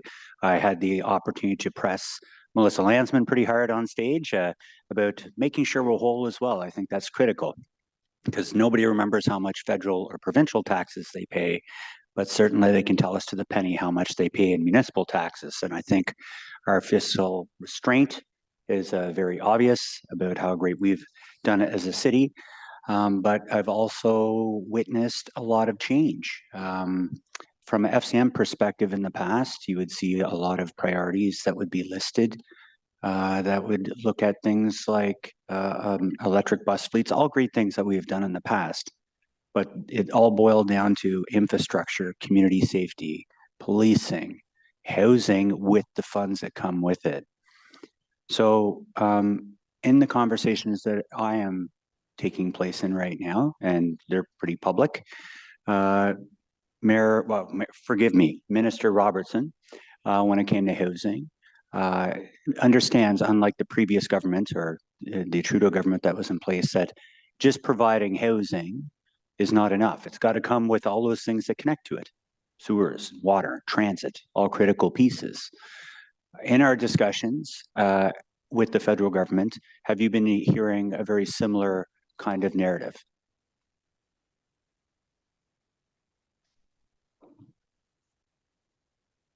I don't even know who I'm looking at. Who's dealing with the federal government? There we go. Mr. Mayor, thank you for the question.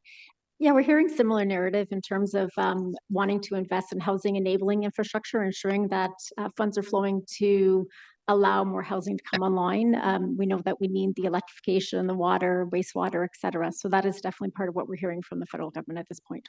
Okay, great. Now I know it's still new and people are still batting stuff around. We've also seen carbon tax. And thank you, Cyril. I think I read your piece. We're all still trying to understand how that's going to work because we are seeing savings as municipalities where essentially FCM did a great job in getting the gas tax, which is, the Canadian Building Fund. But while we were receiving that dedicated line item coming in, it was going back out just as quick in carbon tax that we were paying out. So I'm glad that's rectified. Municipalities will see the benefit from that. I also heard very clearly that, we talk about buy Canadian, trying to invest in Canada. There is a cost to that too. I think it's a good investment, but certainly these are things I guess I'll ask our city manager or yourself. Is this something that we're also keeping in mind as we go forward on any procurement per se? Yeah, thank you, Mr. Mayor, for the question. Oh, can we just stop the time? The timer keeps running every time. Thank you. We've spoken about this in the past in terms of buying Canadian, keeping the dollars in Canada, keeping the dollars in our province. Cyril can speak to what that looks like currently, but I think more than 92% of the money that we are spending is staying local within Canada. So that is top of mind for us.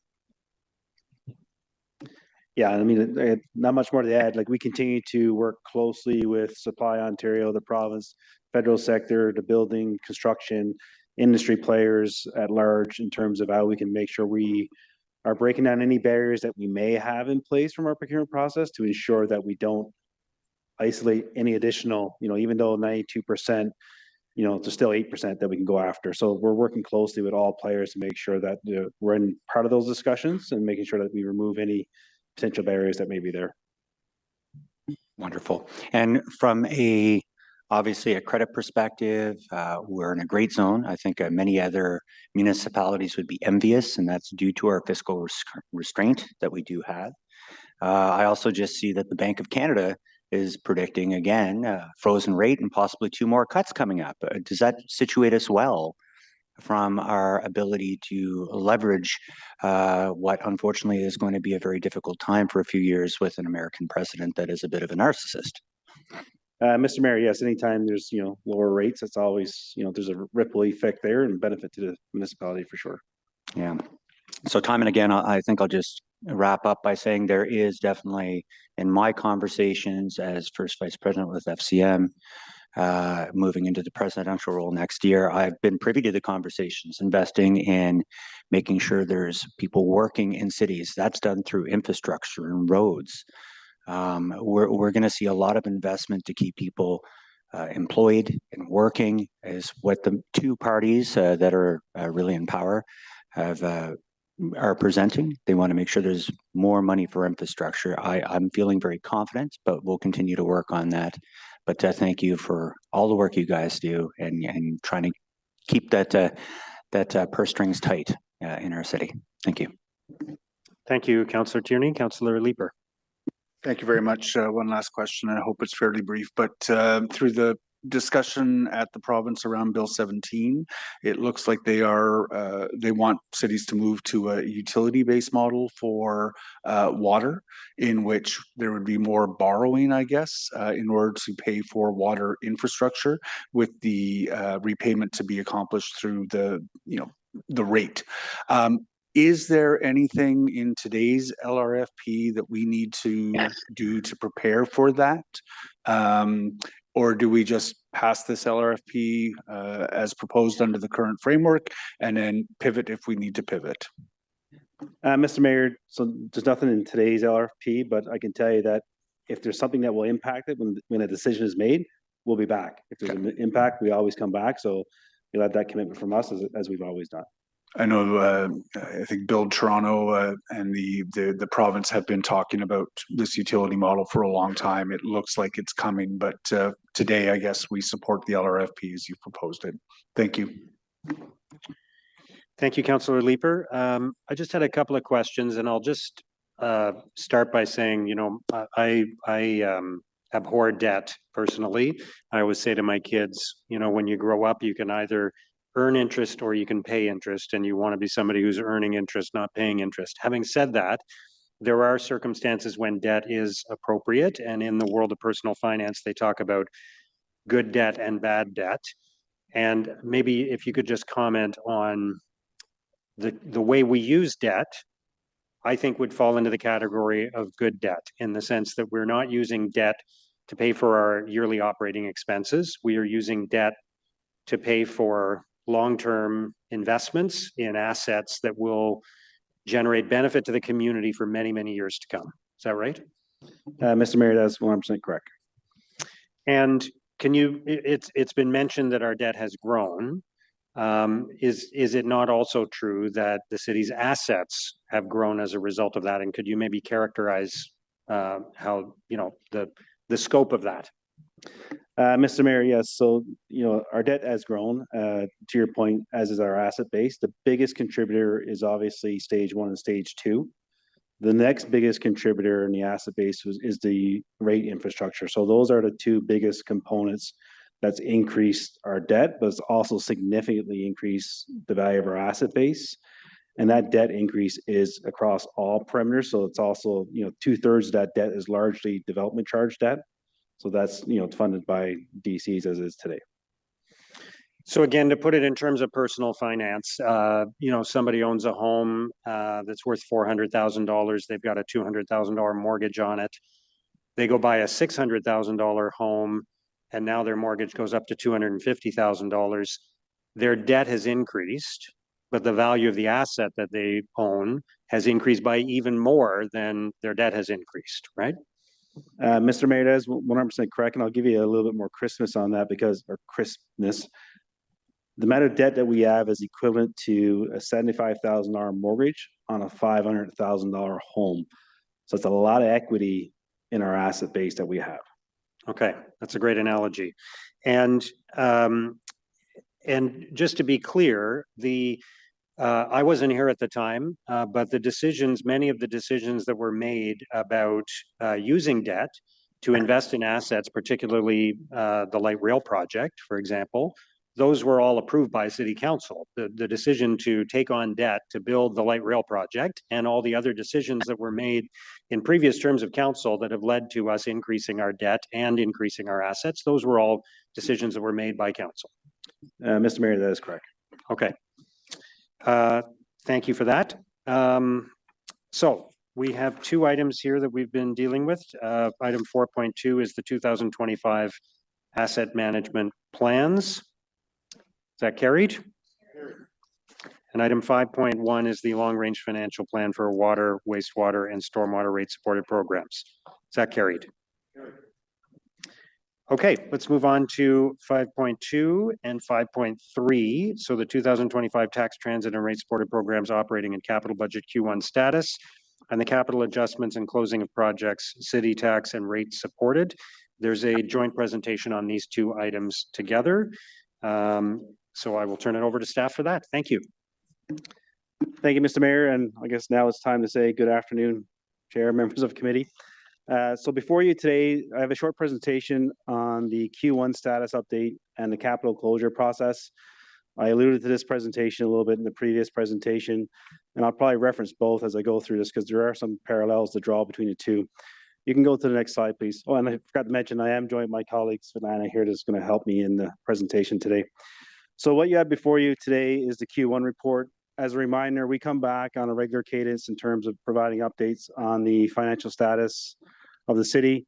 We were before you in April with the 2024 results. Today, these are the Q1 results. As a reminder, Q1 is January 1st through March 31st. So it's kind of the first 3 months. We do have a calendarized budget.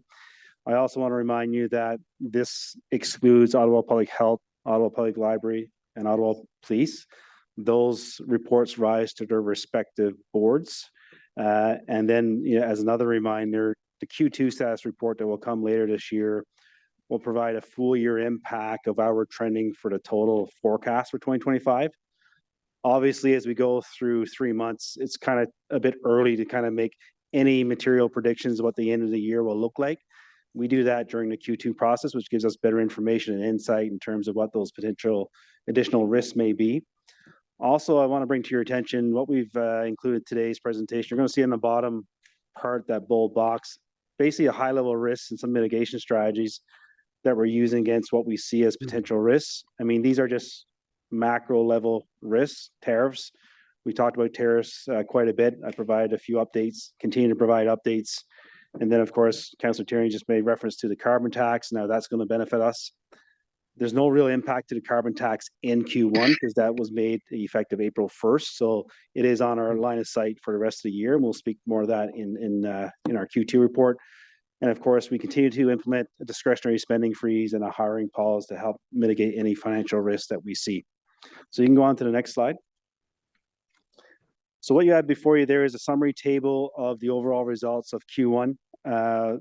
Two main areas I'll kind of bring to your attention. Really, overall, it's pretty good at the department level. It really comes down to public works, and I'll speak to it on the next slide. We've seen a significant harsh winter, the first half of the winter season, which would be January through March. Unfortunately, this year that continued into April. There's no numbers in this view. This is just Q1 representation.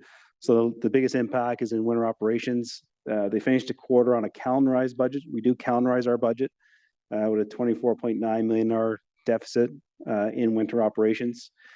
Public Works was able to reduce that down to just above $20.6 million. There are some offsetting things that go on there. Obviously, as the winter season lags into March, that delays Public Works opportunity to start doing some parks and forestry type work. So some savings were there on that side of the services in terms of, focusing on the response to the winter operations. If I move down to transit, so what you'll see now going forward is transit results are now bundled into the FinCorp presentations. Overall, they finished the quarter at just shy of $1.7 million deficit. A couple main things there. Fare revenue, the projection was at 80%. I think the actual ridership was 19.1 million trips in Q1 versus the budget of 19.7 million ridership. So it's not too bad, slightly around 3% below. And then the lower provincial funding, that's just a timing thing. So as you recall, as part of the Ontario-Ottawa deal, there is some funding in there for transit, specifically when it comes to public safety. The provincial government follows a April 1st calendar year, so their year goes from April 1st to March 31st. So whenever we go into these types of grant funding with the province or feds, year one's always a little bumpy just because of the little bit of a shift in our calendar year is a fiscal calendar year, or sorry, our fiscal calendar year is a calendar year versus the province and the feds, they follow a little different fiscal year. So just a little bit of a timing thing there. Next slide, please. As I mentioned, just a little bit of a highlight in terms of some of the operational metrics, if you will, weather metrics that we've seen in Q1.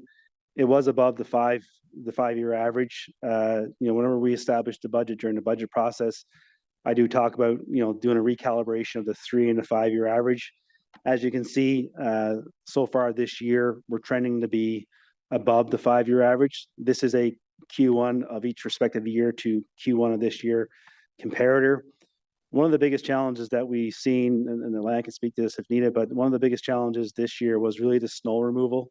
There was an extended, protracted, long period of time where there was actually physical truck removal occurring across the city in an amount of 4 to 5 weeks, which is kind of a little bit abnormal in terms of the amount and the quantity of snow that we received. Next slide, please.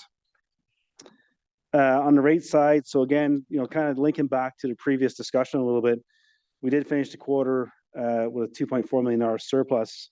Some of that was largely driven by, vacancies, as I talked about the hiring pause and staffing. Another key component there is lower debt services charges. So one of the components that we also do when we look at debt is through the annual budget process, that's where we establish the authority to get the debt levels that we want to issue. We then look at the markets as well. So as another risk mitigation strategy, we are always looking at the market in terms of the best timing to maximize when we go to market. And what I mean by that is when we go to market, we're always trying to get the best rates. So year over year, lots of times what we do is we actually get better rates than we actually plan for. So that's one of the scenarios that you see here is lower debt servicing charges because we got better rates when we issued versus what we were actually planning for. You can go to the next slide and I'll pass over to Svetlana. Thank you. Aujourd'hui, nous vous présentons le rapport de Today, clôture we're des presenting the capital closure report for tax and rate supported programs and transit services. Each council approved capital project has a projected year of completion and is expected to be closed the year after completion. Council approval is required to authorize the closing of capital projects, approve the budget adjustments outside of delegated authority, return to source or fund various capital funding sources, and extend projected year of completion for a project to remain open. Unspent funds are returned to the source funding reserve. Next slide. Thank you, Svetlana. So on this slide here, what you'll see is basically the net return funding. So again, as per part of our policy and procedure is when we do close projects, the funding goes back to the source. So again, we have a a myriad of different funding sources, from a cash perspective and debt. Overall, we are returning $55 million worth of funding back into the different reserves or reducing debt. Actually, overall, we're actually reducing debt by 49 million. So again, these are another levers that we use. So as we plan for budgets or projects, in some scenarios, projects have class D, C, BA type estimates. So this is where we go through the process in terms of when the project is complete, we close those projects, and again, funding gets returned to source. Next slide, please. Here, what you see is basically a update on our overall reserve balances. So again, as I previously mentioned in the previous presentation, we've been basically very diligent in terms of returning funds back to the reserves for the past number of years. And that's been a plan of, we knew that the LRFPs were coming forward, the TMP was coming forward. So this has been part of our strategy in terms of, returning that money back into the savings account to help apply that to some of the funding strategies that we're using as we bring those LRFPs forward. Overall, as you can see, there's a couple, I'll bring your attention to, there's two reserves there where there's a negative balance. That's not actually a negative cash balance. So just as a reminder, when we budget, basically we take the money out of the reserve account and then we put it into the project account. So if you were to go look at all the capital projects, you would see that there's money sitting there that's not spent. Typically, we take the money out as if it was going to be spent in year one. Most projects take 3, 5, 7 years to complete. Also worth mentioning is, we have over 1,600 active projects at any given point in time. In this closure report, we're actually closing just over 380 projects. So again, there's a big volume of projects that are occurring where there's unspent money over in those accounts. Next slide, please. So key takeaways, again, Q1 is basically, the deficit that you're seeing is driven by the harsh winter. So again, overall, $14 million deficit. Reminder, winter operations was 25 million. So we've been able to offset some savings there. Hiring pauses, discretionary spending freezes. Timing, obviously calendarization and shift in some of the other priorities that couldn't be done because of the harsh winter. We continue to make sure that we do mitigate against these risks. Q2 will have a bigger update in terms of the forecast and additional mitigation strategies. From a carbon tax perspective, through Councillor Tierney, I did release an inquiry about a month or so ago, I guess. Right now, the projection overall for carbon tax, if it stays in place, about a $10.5 million savings across the board, largely on fuel in transit, but there's a little bit of fuel on the city side, and there's some savings on the natural gas component of carbon tax, so we'll continue to monitor that. Capital closure, again, returning $55 million of funding to various sources, 49 million reduction in debt, building up our reserves. Again, part of the strategies and the investment strategies that we've been talking about in terms of preparing for the TMP and the LRFPs that are coming forward. We continue to be, financially committed to financial management. Thanks and endorsement through the council and committee for endorsing that framework. And then we'll continue to monitor that risk. So we'll continue to report on that as we come back with additional reports. And Mr. Mayor, that concludes my presentation. Okay, thank you very much for the presentation. So on item 5.2, is that received? And on item 5.3, is that carried? Okay, jumping ahead to 6.2, we have the Finance and Corporate Services Committee revised terms of reference. And we do have a delegation on that from Kathy Black.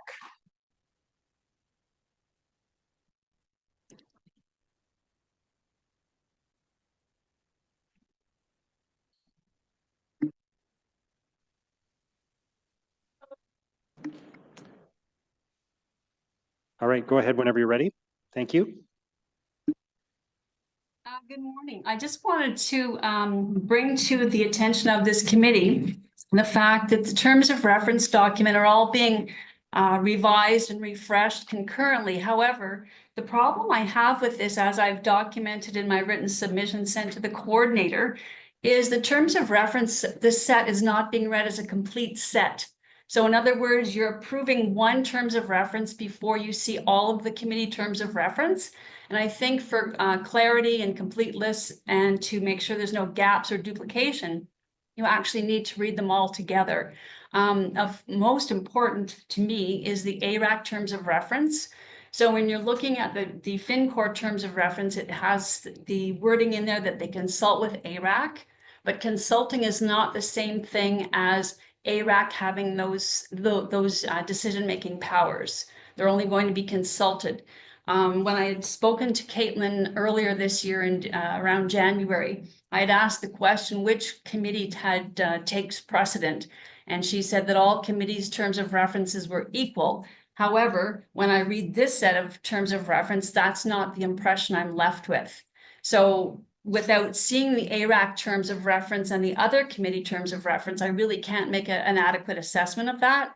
So I'm asking this committee to defer making a decision on approving the terms of reference until the public can adequately have time to look at all the terms of reference together and read them in their entirety to make sure that the right amount of voting influence is allocated to each committee.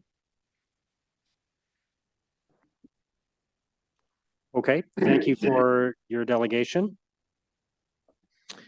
Just for clarity, though, maybe I'll ask the city clerk this question, but all of the terms of reference are going to rise to council ultimately. Is that correct?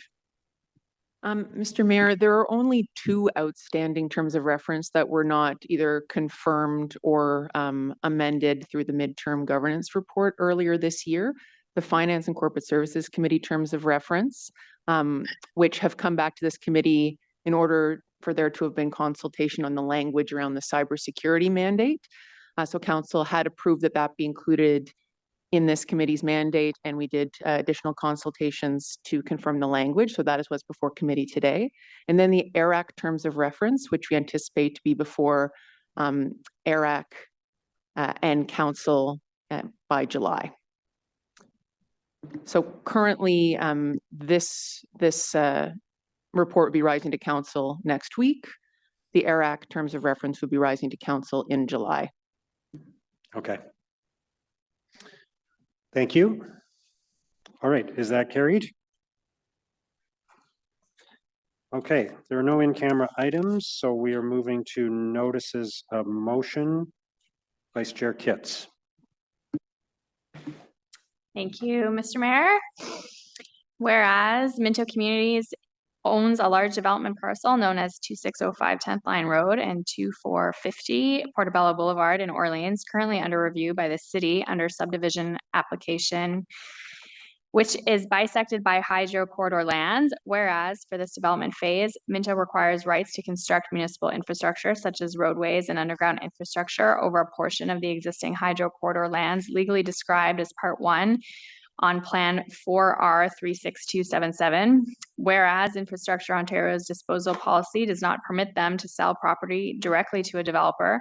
However, they can sell surplus property to a municipality for public infrastructure purposes at a discounted rate, provided the subject lands remain in municipal ownership. Whereas in order to achieve their goal to develop their lands, Minto has proposed the city enter into an agreement of purchase and sale with His Majesty the King in right of Ontario as represented by the Minister of Government and Consumer Services, Infrastructure Ontario, to purchase the hydro corridor lands legally described as Part 1 on Plan 4R 36277. Whereas negotiations regarding the market value of the hydro corridor lands were conducted between Minto and Infrastructure Ontario directly, Minto will pay to the city a negotiated purchase price of $136,800 plus applicable taxes for the use of the hydro corridor lands, as the city receives a 25% discount rate on the purchase price of the lands as part of Infrastructure Ontario's policies. The net purchase price of $102,600 plus applicable taxes will be allocated to a new capital account to facilitate the purchase. The discounted rate of $34,200 plus applicable taxes will be received in the form of a developer contribution to the city, which will be allocated to the sale of surplus land account at closing. In addition, a 15% non-refundable administration fee in the amount of $20,520 plus applicable taxes will be received to cover all costs and expenses borne by the city to complete the transaction and allocated to the sale of surplus land account. Therefore, the total gross revenue to the city will be $54,720 plus applicable taxes. Therefore, be it resolved that Finance and Corporate Services Committee recommend that council delegate the authority to the Director of Housing Solutions and Investment Services to negotiate and execute agreements with Infrastructure Ontario and Minto to acquire the hydro corridor lands, which will in turn be used for municipal infrastructure within Minto's Avalon Vista community. And be it further resolved that pursuant to subsection 3417 of the Planning Act, no further notice be given. Thank you, Councillor Kitts. Councillor Menard. Thank you very much, Mayor. This is titled Giving Residents of Ottawa a Vote on Lansdowne 2.0.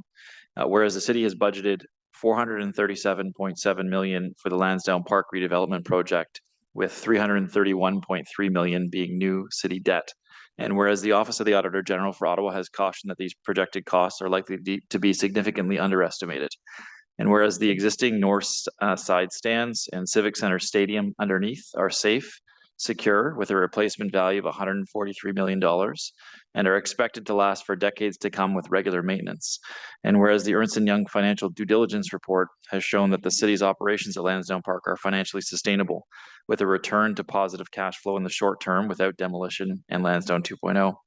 And whereas Ottawa City Council endorsed the Mayor's Fairness for Ottawa campaign on the basis that the city is facing significant financial hurdles, and whereas not proceeding with Lansdowne 2.0 would result in significant savings for the city of Ottawa, and whereas thousands of Ottawa residents have indicated concerns with and outright opposition to the current Lansdowne 2.0 proposal through petitions, surveys, and public discussion, and whereas City Council is expected to consider final approval of the next phase of Lansdowne 2.0 in Q4 2025, and whereas including a question regarding Lansdowne 2.0 on the ballot in the 2026 municipal elections would clarify whether council has a support of electors to proceed with this project, and whereas subsection 8(1)(b) of Municipal Elections Act 1996 provides that council may pass a bylaw to submit to its electors a question not otherwise authorized by law, but within this council's jurisdiction. And whereas section 8.2 of the MEA provides that the results of such a question are binding on the municipality, if at least 50% of the eligible electors in the municipality vote on the question, and more than 50% of the votes on the question are in favor of those results, whereas the MEA sets out the process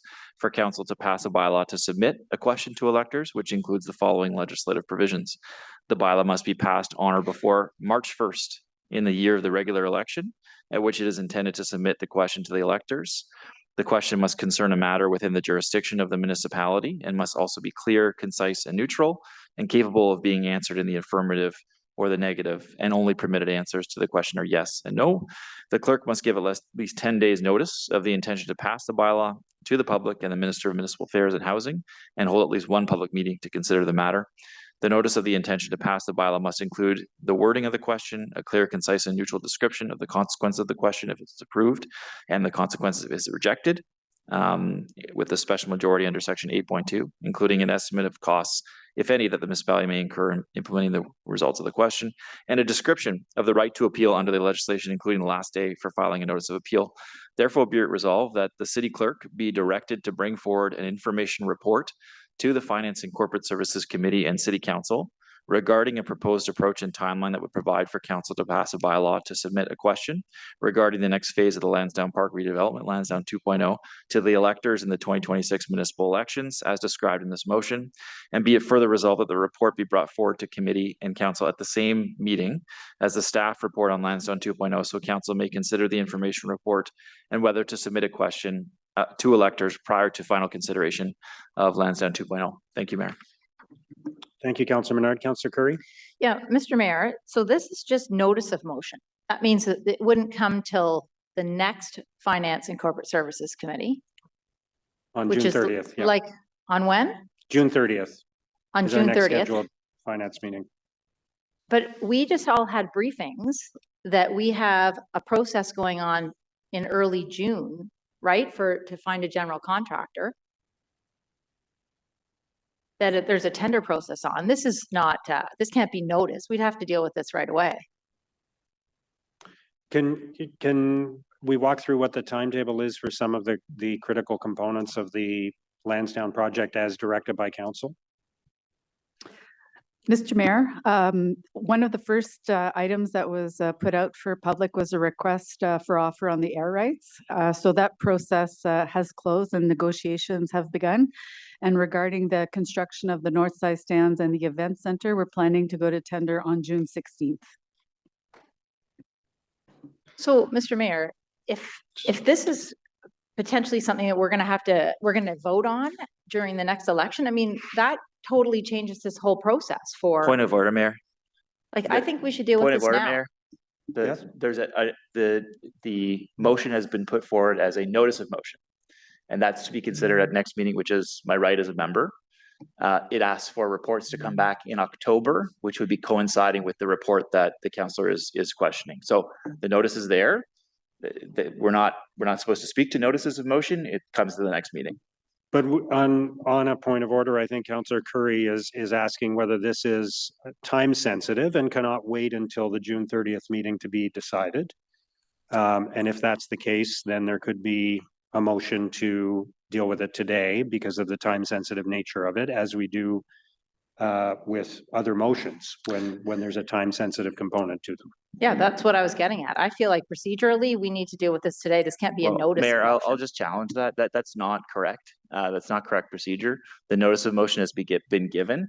There is not a time pressure identified in the motion. The time pressure is the October meeting when Lansdowne 2.0 will be considered. So it's in order as a notice of motion, and I can have the clerk confirm. But this is not something that would be voted on at this meeting. Could the clerk speak to whether another member of council has the right to ask for waiver of the rules to deal with the motion immediately? Yes, Mr. Mayor. Currently, it is a notice of motion. Any member of council could move to add it to the agenda for discussion today. That would require 2/3 of members present and voting to approve that. All right, I'd like to move that. Okay, so you're moving to add it to the agenda today. Mayor, I'll call Yes, for please. yeas and nays on that, Mayor. And actually, I'd like I guess the ruling on this is that I've given a notice of motion, right, for next meeting. That notice of motion should remain for next meeting. That's what we procedurally put forward. If we get a motion to add this motion today, what does it do to the original notice of motion? So, Mr. Mayor, my understanding is there's a now motion on the floor from Councillor Curry to add this to the agenda for today. It would only be in order to debate reasons for or against discussing it today. If that motion were to fail, it would become a notice of motion for the next meeting. If that motion were to pass, then it would be in order for members to debate the substance of the motion. Sure. So just on debating of the Councillor Curry motion, which I don't even know what it reads or what it says. So maybe we can get a written copy of this motion. The way my motion was written, with notice of motion to allow delegations to come forward, is that this would come at the October meeting, or when the Lansdowne 2.0 procedure would be come back to council. So there is no time sensitive nature. It's that we would be asking for an information report to come back to council. So I just want clerks to clarify that there is no time sensitive nature of this, because we have the report, the therefore be it resolved clauses ask for the report to come back in October to coincide with the work that's gone on for the project. So just before you answer, just for clarity, I want to be clear about this step by step here. There is a motion now to add this to the agenda today. So we're now councillors, we are now debating that motion of whether to add it to the agenda. So that is the motion we are now debating, just to be clear. So did you want to answer the question as it pertains to the discussion around whether, so the motion, there is a motion on the table and that motion is in order. And so you can provide an answer to Councillor Menard's question, but it's in the context of the discussion around whether to proceed with adding it to the agenda today. That's correct, Mr. Mayor. In the context of the time sensitivity of this item, I can speak to the timelines with respect to putting a question on the ballot, in which case notice of motion or a motion considered today would be adequate. I would not be able to speak to the time sensitivity of council, committee and council making this decision vis-a-vis the project and any processes that are underway. So I defer to operational staff on that. So could staff speak to the time sensitivity of and the potential impact of creating uncertainty around the future of the project. So council decided in the fall of 2023 to proceed with this project. And you've been acting on the direction of council to advance the air rights bidding process and to advance the procurement process. And what would be the impact of on those processes if there were uncertainty about whether the project was going to proceed and whether there would be a delay of 18 months before we had the results of a referendum. Thank you, Mr. Mayor. I also want to acknowledge that we have the director and our manager of Lansdowne. So I'll start the conversation, and if Sean or Justin would like to jump in. So as directed by the last council report, we've moved ahead with the request for offer with the air rights, as mentioned, and those negotiations are ongoing as we speak. And we're going to tender for the construction on June 16th. And so this type of instability, this would be seen as instability in the marketplace for those that are bidding on the construction project, and could possibly also influence the negotiation around the air rights. And so I think there's a reputational risk and a credibility risk in this motion, where it would possibly negatively impact those conversations and those tenders where we might see that uncertainty being bid on in terms of adding more financial pressures to the contract. And I'll turn it over to Sean if there's anything else you wanted to add. Maybe, Mr. Mayor, I can just jump in as we go across here. From a procurement perspective as well, there would put risk to the integrity and efficacy of the procurement process. If the industry sees this as a pause, then that kind of, I'll say, momentum and what we've been working through will start to question the procurement process. We've seen instances that in the past in this type of scenario. And Mr. Mayor, I would just echo what was said and say as well, the staff would be concerned about the reputational damage of the city going through major city building procurement projects if these types of projects were put to referendum votes, and uncertainty in the marketplace on how the city could deliver a procurement process.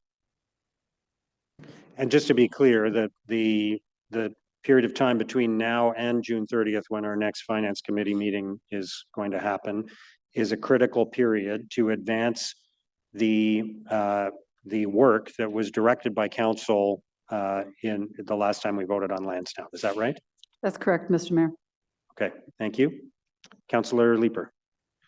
Thanks. So we are debating the Curry motion as a debate right now. Thank you. So I just want to make sure I absolutely understand that, because I think what I heard was that the intent was to go to market mid-June, June 16th, to solicit bids for the air rights.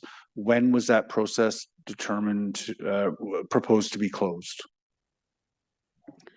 Mr. Mayor, our procurement processes are normally around 4 weeks. However, given the complexity of this project, we are anticipating that there will be requests for extension to that time period. So we've allowed ourselves an additional 4 weeks to that. So possibly 4 to 6 weeks, which would bring us to tender close in mid-August. Mid-August. So if this were to proceed as a notice of motion with a vote on June 30th, the bidders would know, some bidders would choose to respond to the RFP nonetheless and begin the process of asking questions, and some bidders might choose to wait until the results of the vote on June the 30th. That is correct, Mr. Mayor, and some bidders may choose not to pursue at all. I'm having difficulties imagining that with the prize of being able to build, I think it's 2 towers adjacent to the north side stands at a revitalized Lansdowne Park, that anyone serious would choose not to pursue that if the referendum did not pursue. We should clarify, though, the process is about to begin on June 16th is not the bidding on the air rights. It's the procurement process for the construction work. Is that right? It's okay. Thank correct. you. I'm glad I asked, because I just want to make sure I get this absolutely right. No, thank you. It's that's useful. Are there other hands up? Okay, I'm gonna let some others go and do some thinking. Okay. I'll go to Councillor Brockington first, just because he hasn't spoken yet. So with respect to time and place, I am accepting the argument that we probably want to make a decision before June 16th for the arguments that I've heard. And so that leaves us, Mayor, with two choices: deal with the matter today, or, and I look to the city clerk, whether this matter could just be, even though it's a notice of motion, referred to council. And I see the advantages of referring it to council is it actually gives us some time to absorb the actual motion. It gives time staff an opportunity to come prepared to answer questions. The drawback is you don't allow the public to comment. If you keep it through FinCor, then the public can come and delegate. But if we are concerned about dealing with this matter before we go out to procurement, which is June 16th, then you have to deal with it today, or you refer it to council, which I believe is next week. So I'm just throwing those ideas out there. Thank you, Councillor Brockington. Councillor Menard? Yeah, Mayor, obviously this is a transparent attempt to not have delegations come before this committee and speak to this matter. And because the same risks that are being pointed out now exist in October or whenever this is considered. It could be November, who knows, in the fall. The exact same risks exist. That council may say, I want to do something else with this. I want to delay a timeline. The risk is there regardless of the timing because we haven't made a final decision on Lansdowne 2.0. So let me just ask city staff, has a final decision been made on Lansdowne 2.0? I think what's important to emphasize here is the financials tied to the project and the work that staff are currently doing. When we're before council in the fall, we will have a final number in terms of what's going to happen with respect to the event center, the Northside stands, and the air rights. And a decision will be made at that time. At this point, and I think what my colleague was saying earlier is that if there is a pause now, that could impact those numbers as we bring them forward in the fall, of which we are not trying to do. We're trying to make this a very cohesive, consecutive process to protect the city, quite frankly, in terms of any significant risk that might come as a result of it. And that's the stage process that we brought before council in terms of the process that staff are taking with respect to the project plan, putting the bid out for the air rights, and putting the bid out for the construction. Council does have a decision to make in the fall, and that decision is whether, based on this comprehensive package that we're bringing to you, that will have final numbers, whether we proceed with that or not. Okay, just to respond, there is no pause now. The motion as it's set out would bring an option for information for council to consider allowing residents of Ottawa to have a say on the project. That's not a final decision, but it would ask the clerk's office to bring that information. So there is no pause with the motion. There is no reason to rush this through except to not hear from the public and to avoid delegations. The bids for the air rights are in, correct? Yes, that's correct. Okay. The procurement of the project and asking for folks to come forward to build what the city wants is solely based on the construction costs and the buildability, I suppose, of the project. The risks that you're speaking about today exist in October as well. The only way that those risks become real is if this committee decides to say, we're going to delay till 2027, 2028, something like that. That decision in this motion is not there. That would rest still in October where there's a decision to be made on the project. I'm happy to start, and I'm sure Tammy can provide more information on this. I think, first of all, what's really important is, yes, the bids are in on the air rights. There is a significant negotiation that is happening right now. So that deal is not done, and that will come forward in the fall with that bigger package. So there is risk associated with respect to those discussions. And then secondly, appreciating the fact that we will bring the entire package back to council. The RFP that we're going to put out will tell us what those final bids are to do that construction. Again, you know, I respect the fact you're saying there is no pause at this time. It's really just the uncertainty that will be out in the construction community with respect to the project and whether it's actually going or not based on this and the timing of that. And that could impact the final cost.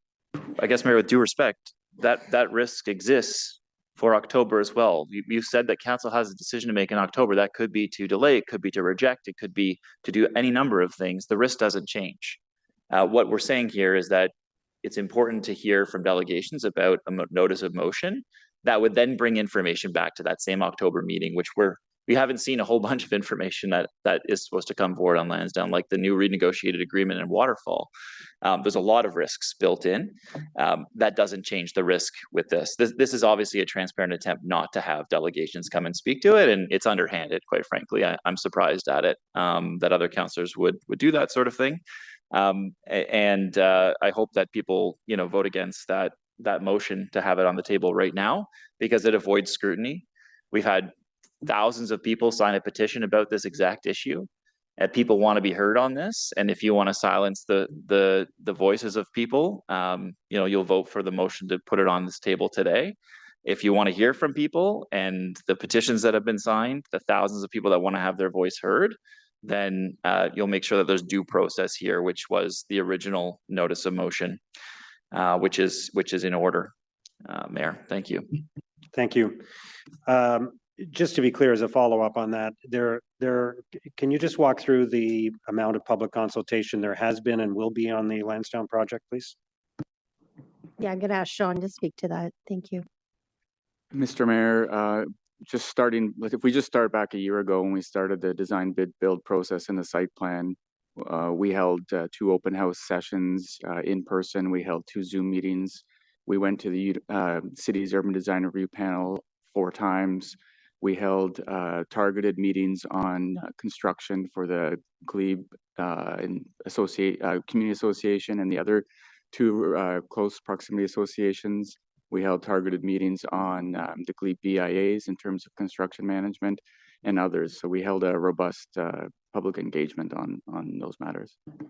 And there were public delegations at the committee meeting that took place in the fall of 2023. Significant number of public delegations, as I recall.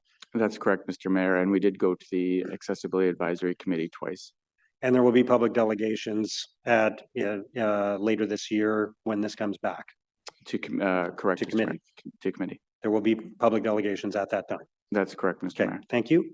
Councillor Leeper. Thank you very much. I don't anticipate supporting Lansdowne 2.0.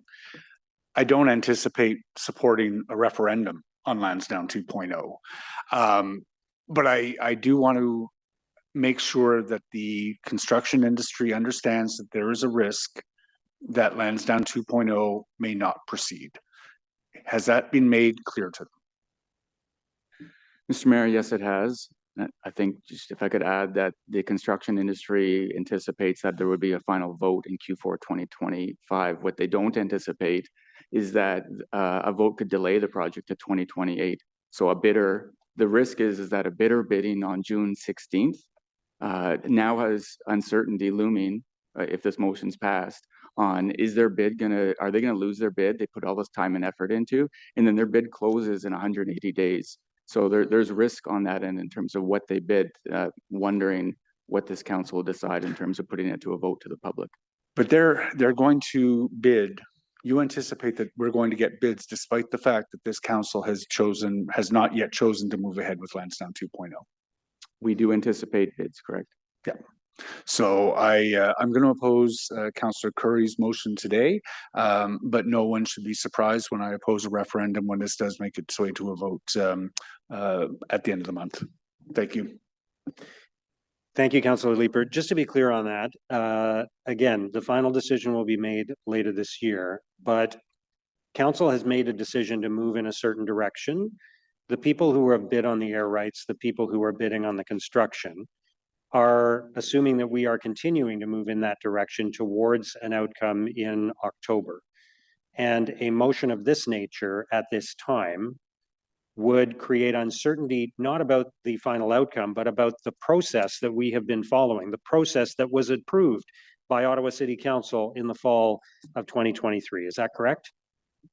That's correct, Mr. Mayor. They would then be also anticipating that should there be a positive vote for the project, in the fall, that they would be getting construction ready in Q1 2026. Right. I guess what I'm saying is that when you agree to it, when council votes for a process, and then we proceed with that process, and then all of a sudden the process changes, that creates uncertainty, which leads to people being less interested in being involved in the process. Is that fair to say? Mr. Mayor, that's a fair risk. Okay, thank you. I'll ask Councillor Curry to read the motion then, please. Alrighty. Thank you to staff for getting this. Whereas waiting to consider this motion until the next committee meeting could potentially impact potential bids for the event center construction RFP to be issued June 16th, given the uncertainty introduced by this motion. Therefore, be it resolved that the motion be added to the agenda for consideration at today's meeting pursuant to subsection 89, subsection 3 of the procedural bylaw. Thank you, Councillor Curry. So we'll vote on the Curry motion, please. Councillor Lulaf. Yes. Yes. Councillor Dudas. Yes. Councillor Curry. Yes. Councillor Gower. Yes. Councillor Tierney. Yes. Councillor King. No. Councillor Leeper. No. Councillor Brockington. Yes. Councillor Menard. No. Councillor Brown. Yes. Vice Chair Kitts. Yes. Mayor Sutcliffe. Yes. 9 yeas, 3 nays. Okay. Mayor, I'd like to withdraw the motion. Thank you.